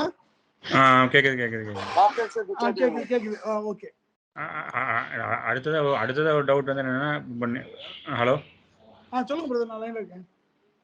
அடுத்தது என்ன இல்ல நியாயப்பிரமாணத்துக்கும் கமாண்ட்மெண்ட்ஸ்க்கும் என்ன டிஃபரன்ஸ்? கற்பனைகளுக்கும் வித்தியாசம். நியாயப்பிரமாணத்தின் கற்பனைகளை பத்தி பேசுறீங்களா இல்ல விசுவாச பிரமாணத்துக்கு அதுக்கு என்ன டிஃபரன்ஸ் கேக்குறீங்களா? இல்ல நியாயப்பிரமாணத்துக்கும் இயேசு கிறிஸ்து கொடுத்த கற்பனைகள் இருக்குல்ல, கமாண்ட்மெண்ட்ஸ், ஆமா, அதுக்கு என்ன வித்தியாசம்? அது ரெண்டுக்கும் என்ன வித்தியாசம்? நியாயப்பிரமாணமானது சகலரையும் ஒரே பாவத்துக்குள்ளாக்கி அதை சுருட்டி சிலுவையின் மேல் ஆணி எடுத்து வெற்றி சிறந்து எல்லாம் முடிந்ததுன்னு சொல்றதுக்காகவே உண்டாக்கப்பட்டது நியாயப்பிரமாணம். விசுவாச பிரமாணம் என்றது அழைக்கப்பட்ட சகலரையும் மகிமைக்குள் பிரவேசிக்க செய்கிறதுக்கு. எப்படி அவர் நித்திய ஜீவனோட உண்டாக்கினாரோ அதே போல மறுபடியும் நித்திய ஜீவனை உங்களுக்குள்ள வச்சு மகிமைக்குள்ள திருப்பி கூட்டு போறதுக்காக உண்டாக்கப்பட்டது இது புதிய உடன்படிக்கை. பழைய உடன்படிக்கை எல்லாரையும் ஒரே பாவத்துக்குள்ளாக்குறதுக்காக கொடுக்கப்பட்டது, சமமான பாவத்துக்குள்ள இருக்கிறதுக்காகவே கொடுக்கப்பட்டது. ஏன்னா அதில் ஒன்றில் தவறினாலும் சபிக்கப்பட்டவர்கள். 613 கட்டளைகள்ல ஒண்ணு கூட மிஸ் ஆகக்கூடாது. மிஸ் ஆனா சபிக்கப்பட்டவங்க தான். அதனாலதான் பழைய ஏற்பாடுல நியாயப்பிரமாணத்துக்கும் மோசே கொடுத்த 10 கமாண்ட்மெண்ட்ஸ்க்கு என்ன வித்தியாசம்? இன்னொருத்தர் சொல்லுங்க. நியாயப்பிரமாணத்துல இருக்க 10 கமாண்ட்மெண்ட்ஸ், நியாயப்பிரமாணம் வெறும் 5 புத்தகங்கள் தான் அப்படின்னு எடுத்துக்கிட்டீங்கன்னா, இப்ப நமக்கு சொல்றது என்ன சொல்லலாம்? 5 புத்தகங்கள் மட்டும்தான். தீர்க்கதரிசிகள் புத்தகம் வந்து நியாயப்பிரமாணத்துக்குள்ள வராது, சங்கீத புத்தகம் நியாயப்பிரமாணத்துக்குள்ள வராது அப்படின்னு நம்ம சொல்றோம். ஆனா கிறிஸ்து அப்படி சொல்லல. நியாயப்பிரமாணத்திலும் தீர்க்க தரிசனத்திலும் சங்கீதத்திலும் எழுதப்பட்டவைகளை நிறைவேற்றவே வந்தேன். அவைகள் ஒன்றாகத்தான் கர்த்தர் கன்சிடர் பண்றாரு. அதனாலதான் நியாயப்பிரமாணத்தின் கற்பனைகளை எல்லாத்தையும் சேர்க்கிறப்ப 613 கட்டளைகளா மாறினது. அதனாலதான் இவர்கள் சொல்லுகிற மாதிரி யூதர்களுக்கு மட்டும் வேணா நியாயப்பிரமாணம் அங்க இருக்கலாம்.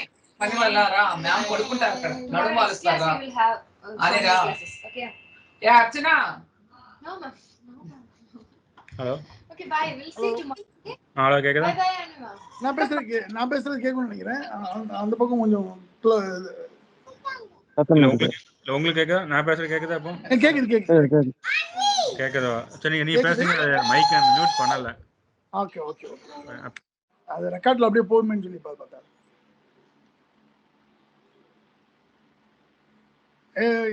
நான் கொடுத்திருந்த அந்த செய்தி புத்தகம், அந்த செய்தி தொகுப்புல வந்து இந்த நியாயப்பிரமாணத்துக்கும் விசுவாச பிரமாணத்துக்கும் உள்ள ஒரு என்ன டிஃபரன்ஸ், என்ன பர்பஸ் அப்படின்றத பத்தி கிட்டத்தட்ட ஒரு 1/2 மணி நேரத்துக்கு ஒரு மெசேஜ் இருக்குது என்னோட சேனல்ல. அதை பார்த்தோம்னா ஒரு நல்ல difference, what is the purpose அப்படின்றது நல்லா தெரியும். சரி சரி சரி சரி சரி.